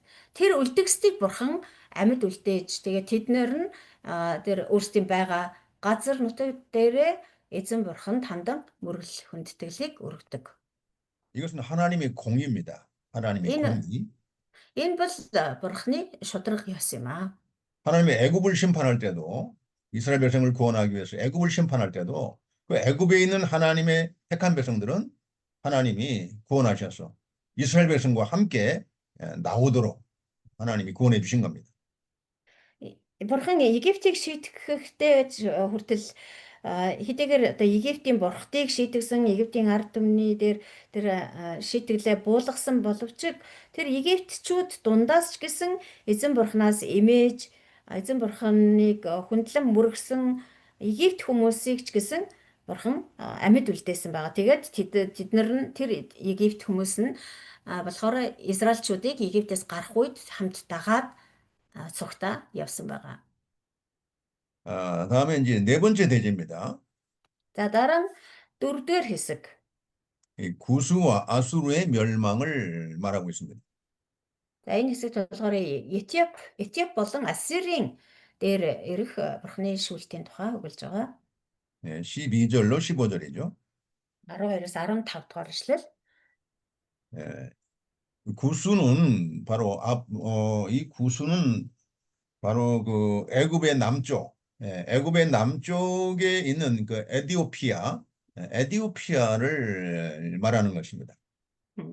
За Солонгос Библиэлд болохоор Этиоп гэдгийг бол Куш гэд нэрлсэн байдаг. Манай Монгол зарим Библиэлд ч гэсэн Куш гэд орчуулагдсан байж байгаа. За одоо энэ хэсэгт бол Этиоп гэдгээр гарч байна. За Этиоп бол Израилаас одоо өмнө зүгт оршдог үндэстэн байгаа. 그래서 이 옛날부터 애굽의 그 영향을 많이 받은 그런 지역입니다. Уучлаарай. Израиль биш Египтээс өмнө зүгт Египтийн одоо доох нь оршдог тийм үндэстэн байгаа. Тэгээд тийм учраас одоо энэ Этиоп гэдэг улс бол Египтийн нөлөөнд их орсон, нөлөөллийг их авсан тийм үндэстэн. 자, 여기서 이제 에디오피아, 이 구스와 아수르의 멸망에 대해서 예언하고 있습니다. За энэ хэсэгт бол Этиоп болон Ассирийн эсрэг бурхны шүүлтийг өгүүлж байна. 자, 12절 한번 읽어보세요. 12 дахь эшлэл. Этиопчуудаа та нар мөн миний элдэнд алагдана. 이 구스 사람들아 너희도 내 칼에 죽임을 당하리라 했습니다. Та нар ч гэсэн миний элдэнд алагдах болно. 자, 이 구스 사람들도 참 하나님 앞에 심판을 받아서 이 칼의 심판, 이건 전쟁을 통해서 칼로 심판해서 죽임을 당한다고 말씀하고 있습니다. Элдэнд алагдана гэдэг нь бол ямар утгаар хэлж байна гэхээр одоо Этиопчуудыг шийтгэхдээ одоо дайн дажнаар дамжуулж дайн дажин тухайн үед бол элд сэлмээр л байлддаг байсан тийм ээ. Тэгээд тэр дайн дажин одоо Этиопчууд тэр дайн дажны хүлд өргөдөж одоо элдэнд алагдаж хөх болно гэдгийг хэлж байна. 그런데 이 사도행전에 보면 사도행전 8장에 보면 그 예루살렘의 오순절 때 오순절에 이렇게 오순절에 참여한 사람이 있는데 그 누가 왔냐면 그 에티오피아 넷이 мгм, 그 간다게 여왕의 국고를 맡은 그 мгм, 넷이가 예루살렘에 왔는데 мгм, 그때가 오순절에 참여한 겁니다. мгм. За шинэ гэрээний Үйлс номын 8 дугаар бүлгээс харах юм бол тэнд нөгөө Этиопийн тайган амбан гэж гардаг тийм ээ. Тэгээд тэр бол нөгөө Кандак нөгөө Хатан хаан Кандакийн сан хөмөргийг одоо захирдаг байсан юу тайган амбан гэд гардаг. Тэгэд тэр хүн одоо ямар чиртээ тэнд явж исэн юм бэ гэхээр дараа нь нөгөө Филипп түүнийг гүйцэж очоод сүхтэр энд гүйцэж очоод тэнд сайн мэдээ яриад тэгээд баптизм хүртээдэг тийм ээ. Ямар учиртай одоо энэ Этиоп хүн тайган амбан тэнд явж исэн юм бэ гэхээр Пентекост баярын үеэр одоо тэр Иерусалим дэрч тэр Пентекост баярт оролцож явсан хүн байгаа. Тэгэхээр Этиопоос ирээд Израиль одоо Иерусалим төрж ирээд Пентекост баярыг тэмдэглээд буцаж явж исэн гэсэн үг. 그 에티오피아 넷이가 그 하나님을 경외하는 마음이 있었기 때문에 오순절에 하나님을 경배하러 예루살렘까지 오게 된 겁니다. Тэр Этиоп хүн хэрнээ эзэн бурхнаас эмээх зүрх сэтгэлтэй тийм хүн байсан учраас тэр эзэн бурхны баяр буюу тэр тэмдэглэлт өдрийг тэмдэглэхээр Пентекостийн үеэр Иерусалимд ирээд тэгээ баярт оролцоод явсан гэсэн үг. 그 아수르는 완전히 멸망을 당했지만 그 후에 나라가 없어졌죠. 그러나 이 구스는 완전히 멸망하지 않고 신약 시대에 오순절에 이렇게 내시가 온 거 보면은 나라가 완전히 멸망한 것 같지는 않아요. Тэгэхээр энд болохоор Этиопчуудаа та нар мөн миний элтэнд алагдана гэж байна тий. За тэгээд дараа нь болохоор бас Ассирыг устгаж Ниневег эзгүүрүүлнэ гэж бурхан одоо хэлж байгаа. Тэгээ Ассир болохоор одоо түүхээс бүр ингээ арчигдаад хаягдсан шүү дээ. Тэр Ассир мөхснөөс хойш одоо Ассир дахиж сэргсэн ч юм уу, Ассирчүүдийн тухай Ассир одоо эргээд хүчрэг болсон ч юм уу. Иймэрхүү түүх одоо тэмдэглэл Библиэлд ерөөсөй байхгүй гардаггүй. Гэтэл Этиоп болохоор энд хэдийгээр элдэнд алагдана гэж байгаа боловч энэ үед бол бүр мөсөө одоо газрын өрснөөс арчигдчихаагүй юм шиг байгаа юм. Ягаад гэвэл энд алагдана гэж байгаа боловч шинэ гэрээний үе буюу тэр Пентекост баярын үеэр Этиопийн тэр тайган амбан тэнд явж гинэ. Тэгээд нөгөө Хатан хаан Кандакийн сан хөмөргийг хариуцдаг хүн гэж яхаар тэр чинь Хатан хаан нь байж гин тий сан хөмрөгтэй улс гүрэн байсан байна. Тэгэхээр Этиоп бол энэ үед бол бүрэн устж сүрээгүй улс орн нь одоо тодорхой хэмжээнд үлдээд цаашаа одоо ингээд хөгжөөд оршин тогтнож байсан шинэ гэрээний үед ч гэсэн оршин тогтносон хэвээр байсан гэдгийг харж болох юм. 그러고 보면은 이제 각 나라 중 그 사도 베드로가 사도행전 10장에서도 고백을 했지만 각 나라 중 하나님을 경외하며 의를 행하는 사람들은 하나님이 구원해 주신다는 말이 있습니다. Тэгэхээр юу Үйлс 10 дугаар бүлэг дээр ч гэсэн одоо Элч Паул хэлсэн байгаа тэр улс үндэстэн бүрийн дотор улс үндэстэн болгонд бурхнаас эмээдэг эзэн бурханд итгэж найддаг тийм хүмүүс байдгаа гэдгийг Элч Паул хэлсэн байна. 여기 이제 12절을 보시면 구수 사람들아 너희도 내 칼에 죽임을 당하리라만 했지 완전히 멸망한다는 말은 없어요. Тэгээ 12 дээр хэлсэн байж дээ Этиопчуудаа та нар мөн миний элтэнд алагдана гэсэн. За элтэнд алагдана гэсэн болохоос биш та нар миний элтэнд алагдаж сүйрэх болно, устгах болно гэсэн үг ерөөсөй байхгүй байгаа. Анзаараарай. 그래서 이 신약 시대에 사도 시대 때에 구수 사람 넷이가 예루살렘의 오순절에 하나님을 경배하러 왔다가 결국은 거기서 빌립 집사를 만나가지고 이제 구원을 받죠. 세례까지 받습니다. Тэгэхээр тухайн үед одоо элдэнд алагдаж тийм ээ элдний үзүүрт одоо ингэж өгөж өргөдөж байсан боловч Этиопчуудад бол бүрэн устаагүй юм байна. Тэгээ устаагүй учраас шинэ гэрээний үе хүртэл оршин тогтносоор байсан. Тэгээд тэр Этиопийн тайган амбан сүсэгтэй одоо бурхнаас имидэг хүн байсан учраас Пентекост баярыг Иерусалимд тэмдэглээд тэгээ буцаж явахдаа Филипп үйлчлэгч Филипптэй тааралдаад тэгээд усан баптизм хүртэж аврагдсан байгаа юм аа.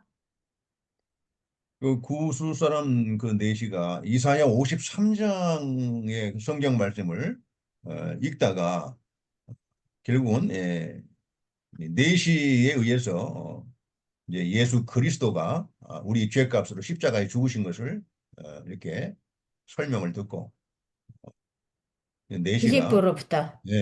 예수님을 믿게 됩니다. Тэгээд тэр нөгөө тайган амбан болохоор Исая номын 53 дугаар бүлгийг уншаад явж байсан.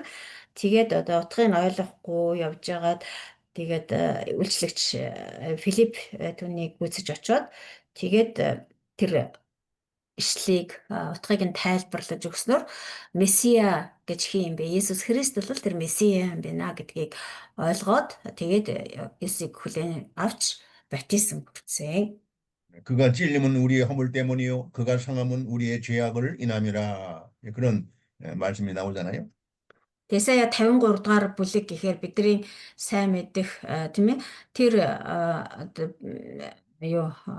бидний өмнөөс хүчин зовлон гөрж бидний өмнөөс зодуулж хатгуулсан гэдэг. 그 말씀으로 전도를 받고 예수 그리스도를 믿고 영접하고 이제 구원을 받습니다. 그리고 세례까지 받습니다. Тэгээд тэр одоо амар тайвны төлөө түүн дээр гисгэл байж шарахаар нь бид итгэрсэн. Ингээд тэгээ энэ ишлиг одоо тайлбарлуулад Филиппээр тайлбарлуулад тэгээд Есүсийг хүлээн авч авралыг олоод тэгээд Филиппээс усан баптизм хүртсэн байна. 이 말씀을 이렇게 자세하게 하는 것은 하나님을 심판하는 가운데서도 반드시 구원의 역사가 있다는 것이에요. 택한 백성을. Тэр энэ ишлиг ингэж дэлгэрүүлж яриад байгаагийн учир нь юу вэ гэхээр Бурхны одоо ийм аимшигтай шийтгэл шүүлт явагдаж байх үед ч гэсэн Бурхан өөрийнхөө сонгосон ард түмнийг бол тэр шүүлт тэр шийтгэл дундаа бас аварч байдгийм аа гэдгийг ойлгохын тулд юм. 그래서 우리는 그 택한 백성들을 찾아내야 됩니다. 그들을 위해서 기도해야 되고 그들이 구원받도록 우리가 복음을 전하고 또 하나님 앞으로 인도해야 됩니다. Тэг бидний одоо хийх ёстой ажил бол ерөөсөө л тэр байгаа. Тэр Бурхны тэр сонгогдсон тэр Бурхны тэр үлдээсэн тэр сонгогдсон тэр хүмүүсийг бид нар олж хайж олох хэрэгтэй.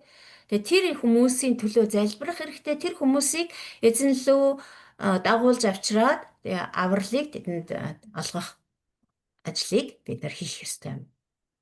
자, 그 다음에는 이제 아수르의 멸망을 예언했는데요. 13절입니다. Дараа нь болохоор Ассирийн одоо мөхлийн тухай иш үзүүлсэн байна. 13 дахь ишлэл. Тэр өөрийн мотрыг умардын эсрэг сунган Ассирийг устгаж Ниневег эзгүүрүүлэн хуурай цөл мэт болгоно. 여호와가 이 북쪽을 향하여 손을 펴서 아수르를 멸하며 니느웨를 황폐하게 하여 사막같이 메마르게 하리니 했습니다. Эзэн тэг мотра умардын эсрэг сунгана. Одоо хойд зүг рүү сунгаж Ассирийг устгаж Ниневег эзгүүрүүлж хуурай цөл шиг болгоно гэсэн. 이 정말 하나님께서는 이 아수르에 대해서 철저하게 하나님이 심판하셔서 아수르가 완전히 역사상에서 이 지구상에서 사라지게 하십니다. Тэгэхээр бурхан бол Ассирийн эсрэг бол ерөөсөө эцсийн арга хэмжээг авсан байна те. Одоо эцсийн тэр шүүлтээ явуулсан байна. Тэгээ Ассирийг бол бүр мөсөн устгасан, Ниневег бүр эзгүүрүүлж сүрүүлсэн. Тэгээд газрын хөрснөөс одоо бүр мөсөн арчиж хайсан гэдгийг харж байна. 정말 이 아수르는 그 잔인성이 아수르의 제국이 얼마나 잔인한지 모든 나라들이 그 아수르의 그 나라에 대해서 아주 너무나 두려워하고 그 나라가 하루속히 망했으면 좋겠다. 이런 아주 그 사람들의 그 마음속에 철저하게 아수르의 그 미워하는 마음이 일어났던 그런 나라예요. Асар гэдэг энэ улс бол ерөөсөө тухайн үеийнхээ бүх ард түмэнд одоо үзэн ядагдсан, жигшигдсэн тийм одоо улс үндэстэн байсан. Тэдний одоо гол нь тэдний одоо харгислал тэр харгас хэрцгий байдал нь одоо ард түмнүүдийн тэр жигшил зэвүүцлийг тэгтлээ хүргэж байсан байна. Үнэхээр одоо харгас хэрцгий тийм үндэстэн байсан учраас бүхэл улс орнууд Ассирыг хурдан мөхөөсөө суурьсээ устж үгүй болоосай гэж хүсэж байсан. 아수르는 바벨론에 의해서 완전히 멸망을 당합니다. За эцэст нь Ассир бол Бабилоноор одоо Бабилоны улмаас мөхсөн байгаа. 그 아수르의 그 성이 굉장히 견고한 성입니다. Ассирийн одоо босгосон тэр хот бэхлэлтүүд нь бол маш бат бэх тийм хот бэхлэлтүүд хан хэрэмнүүд байдаг. 여러분 그 나훔 선지자 나훔서를 읽어보면 그 나훔은 아수르의 멸망에 대해서만 전체가 다 기록되어 있습니다. Бидний мэдэх Нахум гэдэг ном байгаа тийм ээ. Иш үзүүлэгч Нахумын бичсэн. Тэгэд энэ Нахум ном бол ерөөсөө л Ассирийн эсрэг шүүлтийн тухай өгүүлсэн ном байгаа. 이 아수르가 그 강대한 그 아수르가 어떻게 망하냐면 홍수로 인해서 홍수가 범람해서 홍수의 물이 범람해서 그 니느웨 성 위로 6m가 토사가 6m가 쌓입니다. 성 위로. Энд Нахумын хэлснээр тэр Ассир яаж одоо устж үгүй болсон бэ гэхээр Ассирийн тэр хот хан хэрэм бол үер давтаж сүрсэн. 네, 그 나훔서를 읽어보시면 Үерийн ус бол одоо тэр хотыг бүр дүүргээд тэр хотын хан хэрэмнээс дээш 6 м бүр давсан.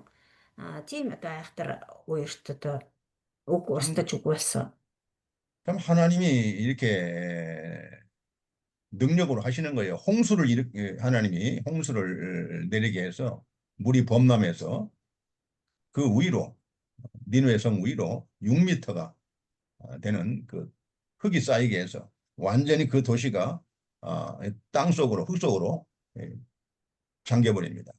Тэгээд бидний бурхан бол одоо ийм л агуу бурхан. Тэгээд тэр нөгөө хинт ч дэлдэшгүй хүчрхэг гэж одоо бардамнаж байсан Ассирийн бат бэх хан хэрэм нь одоо хүний одоо тэр зэр зэвсэг тийм ээ хүний одоо тэр хүч чадалт дийлдэхгүй байсан бол одоо бурхан түүнийг ингээд дийлж устгасан байгаа тийм. Үер явуулаад үерийн усыг одоо тэр Ассирийн дээр болгоснараа үерт автаж тэгээд тэр нөгөө үерээс болоод нөгөө хөрс нураад тэр хөрс лаг шавар ингээд хуримтлагддаг тий. Тэр лаг шавар нь бол тэр Ассирийн тэр хан хэрмээс дээшээ 6 м ингээд давж ирсэн тийм одоо үер тэр лаг шавар дотор ингээд живж шаварт ингээд булагдаж сүрсэн байгаа. 여러분 생각해 보세요. 6m 흙이 쌓여서 완전히 그 도시가 땅 속으로 들어가 버린 거죠.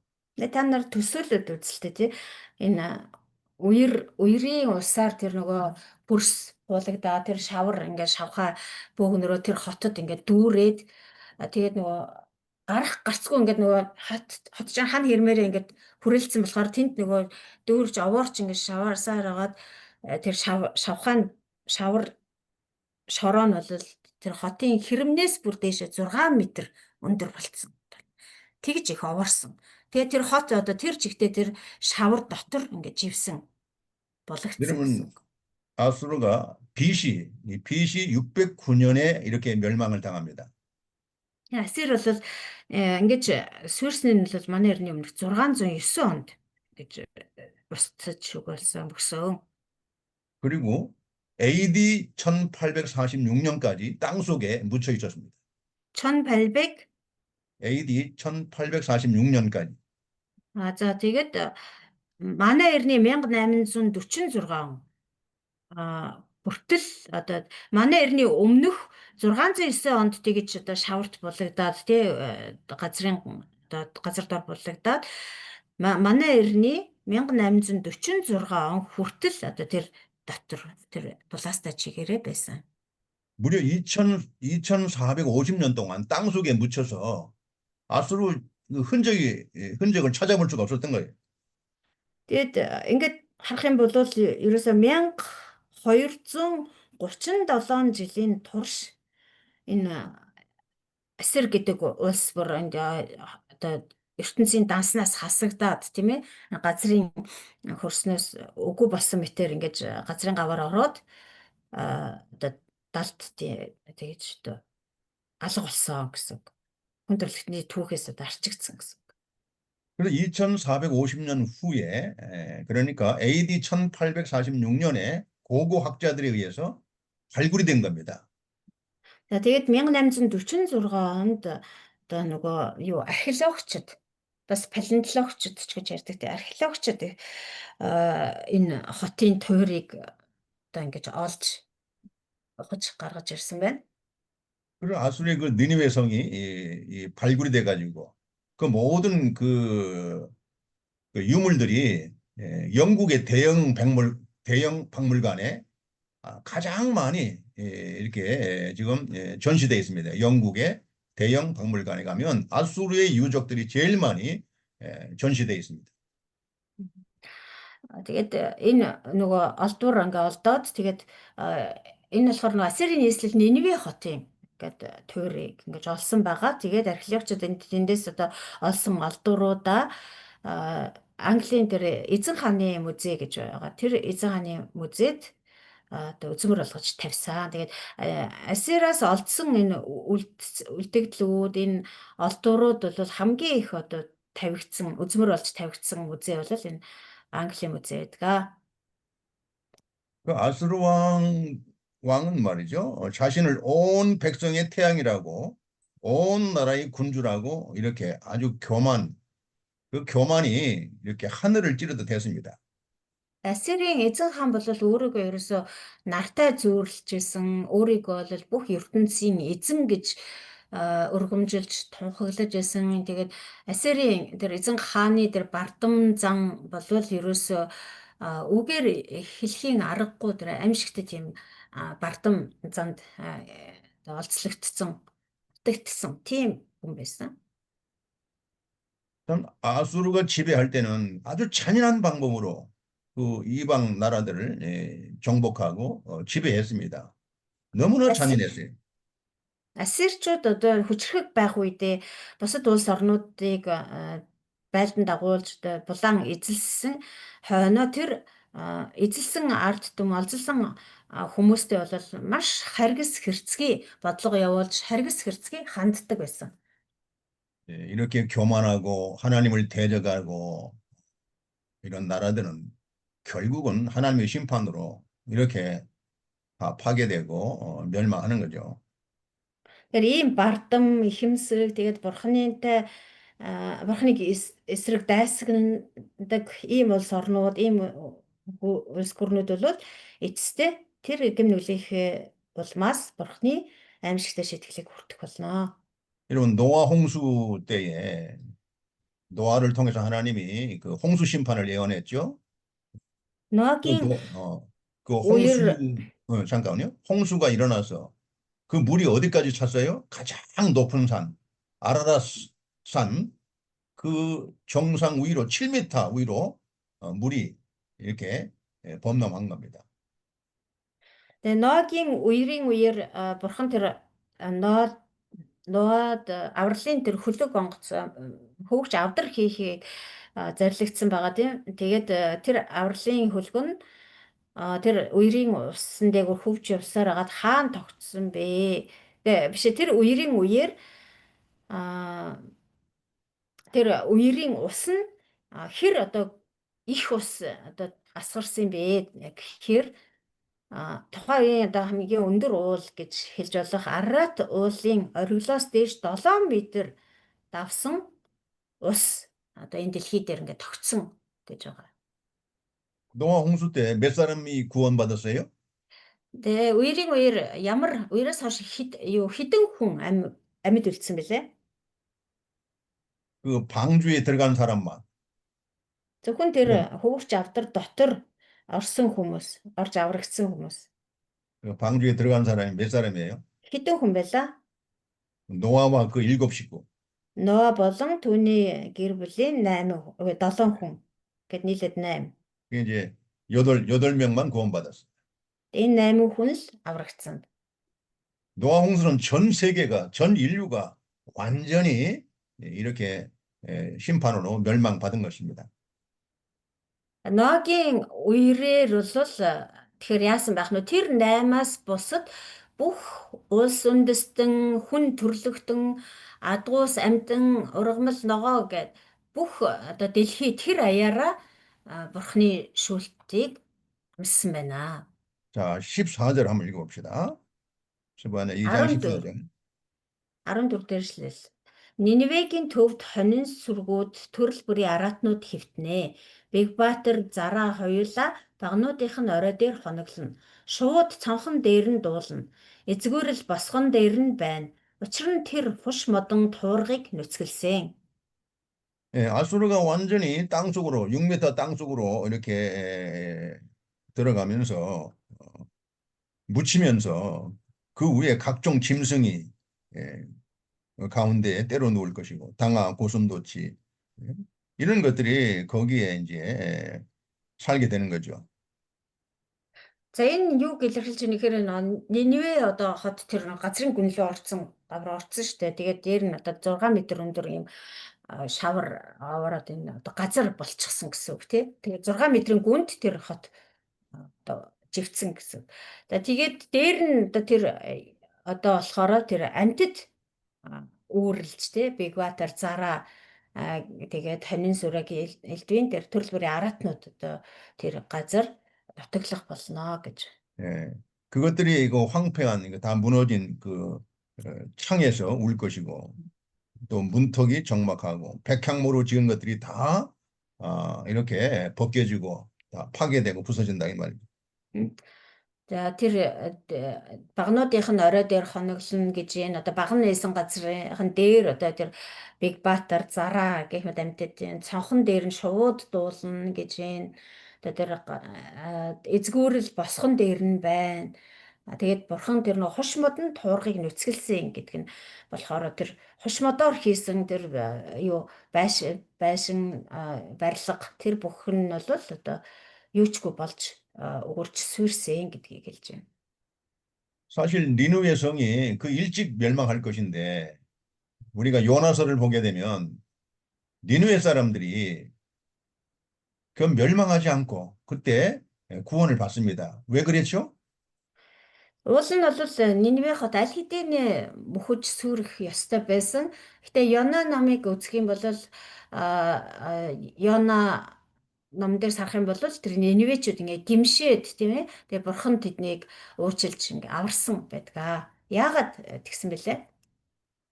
회개했기 때문에 그때 회개했어요. Гимшсэн учраас шүү дээ. 앞으로 40일이 지나면 니느웨가 무너진다. 앞으로 40일이 지나면 니느웨가 무너진다. 이렇게 요나가 외쳤습니다. Тэгээ Йона тэр гудамжаар нааш цааш явж тийм ээ. 40 өдрийн дараа бурхан Ниневе устгах болно гэж ингээд тунхаглаж явсан. Тэгээд тэрийг сонсоод хүмүүс гимшсэн.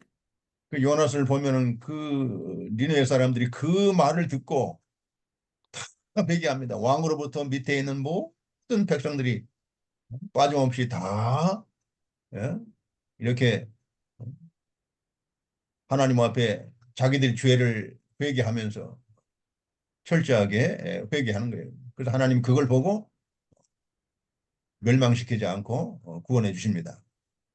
Йона намаас харах юм бол тэр Йонагийн тунхаглаж явахыг юу Ниневечд бүгдээрээ сонсоод тэгээд бүгдээрээ хаанаас авахлаад харцаа хүртэл тэр амтан адуус хүртэл одоо мацаг барьж тэгээд үнсэн дээр сууж таарна мөрч гэмшсэн гэж байгаа. Тэгээд тэр гэмшлийг нь хараад бурхан тэр Нинвечүүдийг устгалгүйгээр аварсан. 근데 그 뒤로 100년이 지나서 니느웨가 결국은 아수르가 망합니다. 100년 지나면서 아수르가 망하는 거예요. 완전히 멸망합니다. За тэгээд тэр үеэс хойш одоо 100 жилийн дараа болвол Ассир ингэж одоо Вавилоноос болж Вавилоны улмаас мөхсөн байна. Тэгээ энэ удаад бол одоо бүр мөсөн мөхөж сэрсэн байна. 자, 15절을 한번 읽어보시죠. 15. Энэ бол аюулгүй оршдог баяр хүртэй хот юм. Тэр зүрхэндээ би байна, миний дэргэд өөр хинч байхгүй гэдэг. Тэр яаж эзгүүрэн араатнуудын амардаг газар болсон юм бол түүгээр өнгөрөх хүмүүр эсгэрэн гараараа зангаж зэвүүцнэ. 자, 이 니느웨 사람들이 아수르 사람들이 얼마나 교만했으면 참 마음속에 이르기를 오직 나만 있고 나 외에는 다른 이가 없단 말이에요. 하나님도 없고 자기들이 가장 아주 강하고 자기들이 견고하고 자기들이 모든 나라를 다 정복하고 지배한다 이렇게 교만했습니다. Энэ 15 дахь эшлэлээр ассирчууд ямар одоо тийм бардам байсан бэ гэдгийг нь харж байна. Тэд нар өөрсдийнхөө бол аюулгүй хинч бид нар руу халдан давталж чадахгүй. Бид нар энэ хот дотроо үнэхээр үр дүмөх баяр хөөртэй ад жаргалтай амьдрнаа гэж боддог байсан. Тэгээд тэд нар дотроо надаас өөр хинч байхгүй, бурханч байхгүй. Намайг одоо ялж чадах, дийлж чадах хинч байхгүй гэсэн тийм бардам зүрх сэтгэлтэй байсан. Тэгээд үүнээсээ болж одоо бурхны шүлтийг хүртэж байгаамаа. 우리가 성경에서 배울 수 있는 교훈은요, 이 교만하고 하나님을 대적하면 반드시 그건 망하고 그 심판을 통해서 망하고 멸망한다는 것을 우리가 철저하게 배우는 것입니다. Тэгээ Библиэр дамжуулаад бидний одоо суралцаж болох маш чухал сургамж энд гарч байна тийм ээ. Тэгээ хэрвээ одоо бардам байх юм бол ихэмсэг бардам байх юм бол бурхныг эсэргүүцэж бурхантай дайсагналцах юм бол бурхан заавал одоо тэр гэм нүглийг нь асууж тэр гэм нүглийн төлөө шийтгдэг юм аа гэсэн энэ сургамжийг бид нар авч 자, 이 байна. 스바냐 2장에 나오는 그 하나님의 심판으로 멸망받은 나라들이 공통점은 뭡니까? 블레셋, 그다음에 모압, 암몬, 구스, 아수르 이 전부 다 이 사람들의 특징은 하나님을 대적하고 교만하고 하나님을 회방하고 이런 죄로 인해서 결국은 심판으로 망한 것입니다. Энэ 2-р Сефаны 2-р бүлэг дээр гарч байгаа бурхны тэр шүүлтийг одоо хүртэж байгаа шийтгэлийг нь өмсөж байгаа энэ хар үндэстэн улс орнууд байна тийм ээ. Одоо Газ, Филист гэж Египт, Моаб, Аммон, эцний Насир гэх мэтчлэн энэ хар үндэстнүүдийн шийтгүүлэх болсон тэр бурхны шүүлтийг хүртэх болсон нийтлэг тэр гэм нүгэл нь юу вэ гэхээр ерөөсөө ихэмсэг бардам байдал болон бурхны эсрэг тэрслэг байдал бурхантай дайсагналцаж байгаа энэ гэм нүглээсээ болж энэ улс үндэстнүүд мөхөж сөрж байгаамаа. 여러분 잠언 16장 18절에 이런 말씀이 있습니다. За сургаалт төгс 16-гийн 18 дээр ингэж хэлсэн байна. 교만은 패망의 선봉이요 거만한 마음은 넘어짐의 앞잡이다라는 말씀입니다. Сүрлийн өмнө бардам зан явж, уналтын өмнө ихэрхүү зан алхдаг. 여러분 교만은 패망의 선봉, 앞잡이라는 거예요. 넘어짐의 앞잡. Бардам зан бол ерөөсөө сүрлийн одоо шинжимаа. 또 잠언 11장 2절에도 교만이 오면 욕도 오거니와 있습니다. 겸손한 자에게는 은혜가 있다고 했습니다. Мөн сургаалт төгс 11-гийн 2 дээр бардам занг шившиг дагалдан даруй замд ухаан оршно гэсэн.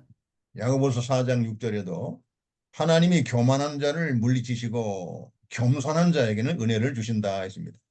Мөн Яаков номын 4:6 дээр Бурхан бардмыг эсэргүүцэж дарууд нэгүүлсэл өгдөгөө гэсэн.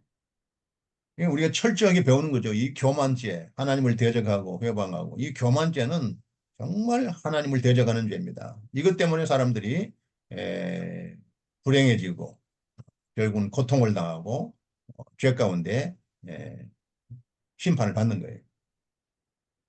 Энийг бол бид нар одоо зайлшгүй эндээс бол маш том сургамжийг авчин тийм ээ.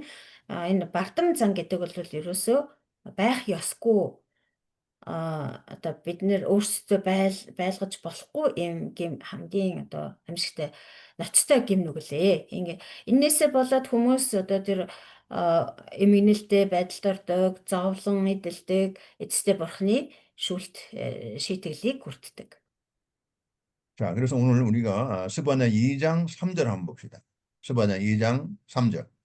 За Сифаны номынхоо 2-р бүлгийн 3-р ишлэгийг бүгдээрээ дахиад харъя. 같이 읽어봅시다. 시작. Энэ ишлэгийг бүгдээрээ хамт уншия гурая. Дэлхийн бүхий л даруй хүмүүсээ, түүний захирамжийг тээж ирсэн хүмүүсээ, та нар эзнийг хайхтун, зөв шударгыг хай, төлөв байдлыг хай. Магадгүй эзний хилэнгийн өдөр та нар нуугдсан байх болно. Амен. 자, 우리가 하나님 앞에 겸손한 마음을 가지고 하나님을 찾고 공의와 겸손을 구해야 됩니다. 그래야 하나님의 심판날에 우리가 구원을 받을 수가 있고 숨김을 받을 수가 있습니다. Бид нар бурхныхоо өмнө үнэхээр даруй байх ёстой. Бардам зангаа хайж даруй зүрх сэтгэлтэй байх ёстой. Тэгээ бурхны дээр хууль зарлигийг дуулууртайгаар сахин биелүүлж эзэн бурхнаа хааж түүний зөв шударгыг болон төлөв даруй байдлыг өөртөө хэвшүүлэх ёстой юм а. Тэгэх юм бол магадгүй эзний уур хилэнгийн өдөр ирэхэд бид нэр түүнээс зайлсхийж болох юм а. 기도하겠습니다. За залбирая. 거룩하신 아버지 하나님 감사합니다. Ариун бурхан аав минь ээ танд баярлалаа. 오늘 스바냐를 통해서 배운 것은 교만하면 하나님을 대적하고 하나님의 심판으로 망한다는 것입니다. Өнөөдөр бид нар Сифаны номоор дамжуулан хэрвээ бардам ихэмсэг байх юм бол мөн бурхныг эсэргүүцэх юм бол элэглэж доромжлох юм бол бурхан заавал шийтгдэгэ гэдэг сургамжийг суралцлаа. 그러나 겸손한 마음으로 회개하면서 하나님을 찾고 공의와 의를 구할 때는 하나님이 반드시 숨겨주시고 하나님이 시험 가운데서 환난 가운데서 하나님이 구원해 주신다는 겁니다.